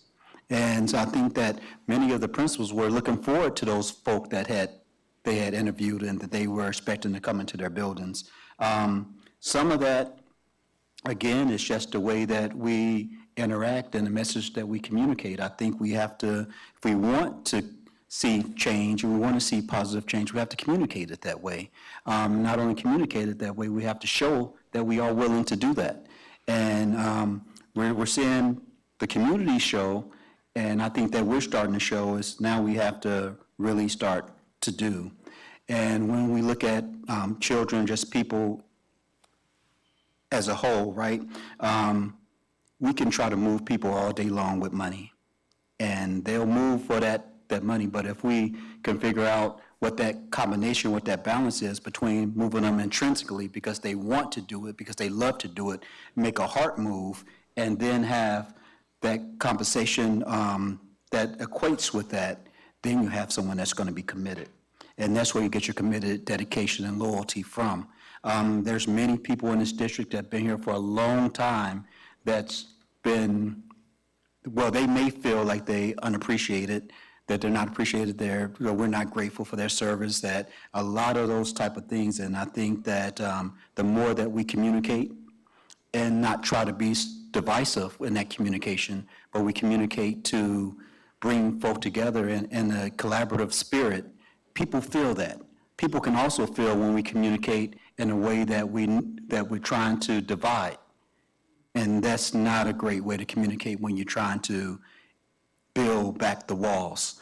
And I say build back the walls because this is what it feels like. Many of us in here may be Christian or whatever, and we know that when the walls of Jericho came down, there was a young man named Nehemiah whose father called him and said, build it back. And he said, Lee, I know you all want to kill me, but I'm going to finish this work first, and then you have with me the way that you have. I think that's the way some of these folk feel, that we have to let them do their jobs.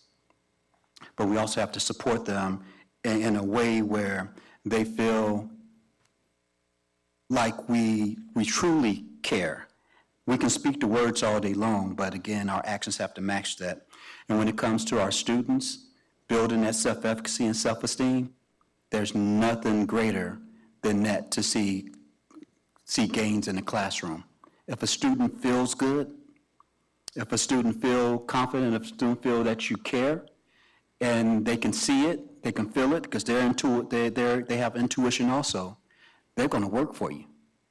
I've gone into school districts, I've gone into different places where it was on fire, failing, and in a short period of time, we didn't see a 2%, 5%, 9% gain. We saw transformational change. I think we can have transformational change here, but we have to also set that expectation so we have something to rise to. You know, a guy by the name Jim Collins calls them big, hairy, audacious goals. And that means that if you know you can get to somewhere, that shouldn't be your goal. The goal should be where you want to go. And of course, you're going to reach where you want to reach that low one. You're going to get that because you set your goals so high. I think that when we set these goals, that we shouldn't be punitive in the goals if we choose to set goals that are big, hairy, audacious goals. but we know we have to be realistic that it's going to take some time to get there. Anytime that you set a goal and you're trying to move from a failing state, and you set your goal and you're still failing, then you're failing. That's not really a goal, but if you set a goal that's above failing, and you make that, then you can see, you can gauge that change. I think we have to stop counting pennies, and let's start counting some dollars and $10 bills and $20 bills. Because right now, we're trying to make that incremental, the small gains, and I think if we just set the goal just a little bit higher, we're gonna reach those lower ones. And I think that there's an adage that says, right, if you wanna go to the moon, you shoot for the stars. You aim for the stars. We're more than capable of aiming for the stars and actually landing on a star, but we have to set that goal to get there. I have to set that goal to get there. We have to set that goal to get there as the leaders. And like I said, I commend you all for the work that you do, the time that you put in, the after hours and doing hours and the times you go into your pocket, and for all of that. I just want to say that when I say it, I hope that you believe it, and I hope that you see it, and I hope that you really embrace that when I say that I'm here to help you. It's not just for talk. I think I've extended myself in many different ways, and if I haven't, then let me know. And because, you know, my heart is real. My actions are true. And I really want to see you all succeed, because when you succeed, we all succeed. And I know that my God didn't make a loser. My God didn't make anybody that was failing. And so again, thank you for allowing me to sit in the seat as someone that's willing to lead with you. And I don't say lead you, but lead with you. And again, note that when I say that you are empowered, you're empowered, but we have to have guardrails, of course. You know, you just can't do any and everything. We still have those things called policy procedures, and I'm going to even put politics in there. But at the same time, we can learn how to manage those and mitigate them so that we can do the work that we need to do. Again, if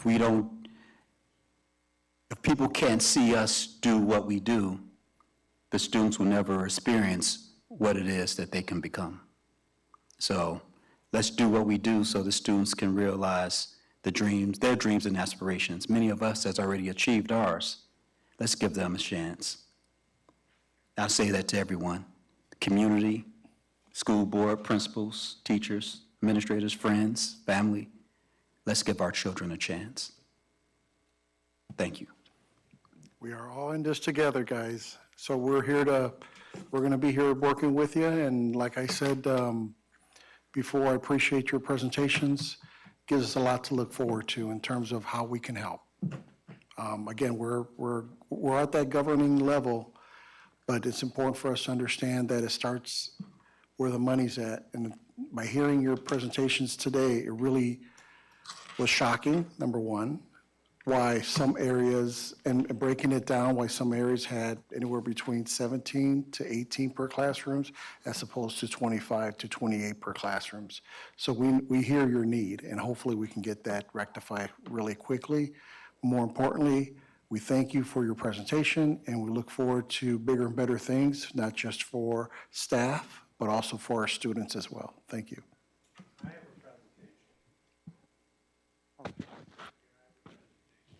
Okay.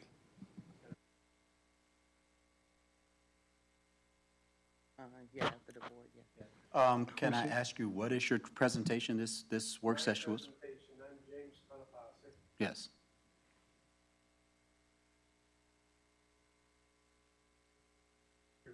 For all the schools in there. My background is very extensive.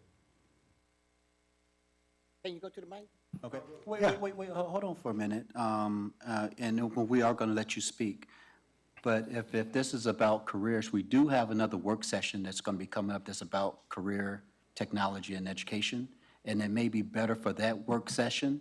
But you can do a brief presentation, but we would really like to give you the the, Yeah, I can give a the, brief presentation. yeah.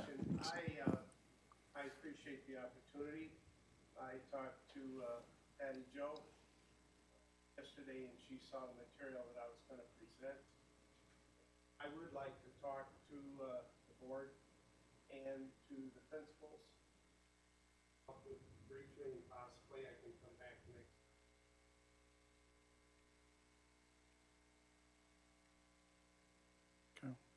Sure.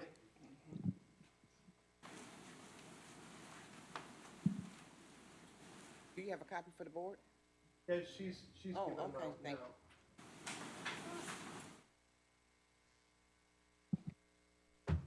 Well, I'd like to thank everybody for this opportunity. I grew up here. I'll be 72 next month. I taught in the school system. I taught in Hammond. I taught in Gary. I taught in Inglewood, south side of Chicago. I've also been sort of a worldly person. I've been in pharmaceutical sales. I say these things. I've driven an 18-wheel truck over 1 million miles from California, Canada to Florida. I saw a lot of people, a lot of hurt, a lot of things going on in this country. And I'm saying, I was a foreman in a steel mill. I was letter carrier to letter clerk in Whiting, Indiana. I've subbed several areas. Now, I'm saying, you know what? My environment is getting a lot bigger, a lot bigger. I'm going to reflect back to the schools. I heard a lot of good programs today. But my question to you, and if you see this paper I was handing out, this is the third school corporation I've spoke to. And I am very sincere. I've gone into Harbor, I've gone in East Chicago, I've gone in Hammond, Gary, given out this paper that has all the apprenticeship trade schools and their numbers. You know, a union electrician in Illinois starts an average $104,000 a year. Oh, by the way, I'd like to thank Harrison School. Back 48 years ago, when I started teaching in East Chicago St. Mary's, and the girls didn't have an opportunity for a sport, they let us use their gym. And I volunteered to go up there. I taught all the sciences. I've coached almost everything. But you know what? I'm a people's person. I just met Miss Ransford, and I hope I didn't mispronounce your name. Because a lot of people, the kids knew me as Mr. K. Mr. Konopasek, we're going to give you 5 minutes. Okay, 5 minutes, all right? I'll make it very short. Thank you. When I went in the classroom, I didn't say it verbally. I said, if you don't have a father, you got one now. And you're getting old school discipline and direction and dedication. And you know what? When I left East Chicago, I had 98 students sign. I said, I'd like for you to sign this paper for me. I had 98, not one. I said, if you didn't like me, you tell me, and I get in trouble. And I didn't have one bad signature. And the Afro-American students said, you are my in, and I'm not going to say any more letters than that. What does that mean? You're my brother, because you cared for me. And I want everybody to have an equal opportunity. I have a program here from K to 12.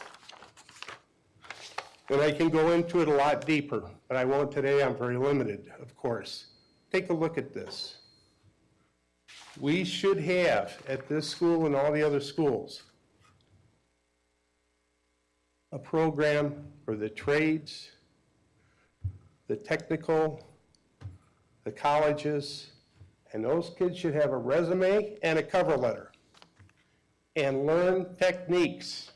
I have it step by step here. We're doing all this education. What tools are we giving them when they hit the door and leave?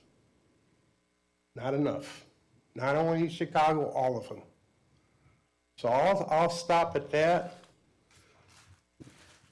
But I've been there and done that. And I've had good and bad luck in my life. But I told my students, you're going to have some people that are prejudiced. You be the nicest pit bull out there. Don't give up the bite. Kill them in kindness. If they don't like, they have a problem with your skin color or whatever, and step up. I had a young man the other day, I was at Minor and Dunn. Hadn't seen him in 30 years. Mr. K, where you taught me. I'm getting ready to leave, he picks up, pays my bill. Girl from East Chicago Central was at Sophia's restaurant last week. Mr. K, you remember me? No, they all changed. My face doesn't change too much. You taught me. Thank you. You know why? Because I cared. I cared, you care, but we need to exit that door with these children having a resume, cover letter, and being organized. And I'll help you with that. Thank you. Thank you, Mr. Konopastor. That concludes our work session. Again, thank you again for coming. We have some chicken. We got some stuff you guys are interested. Yeah, and that's only for those who are here today. Those who are not, oh well. Thank you.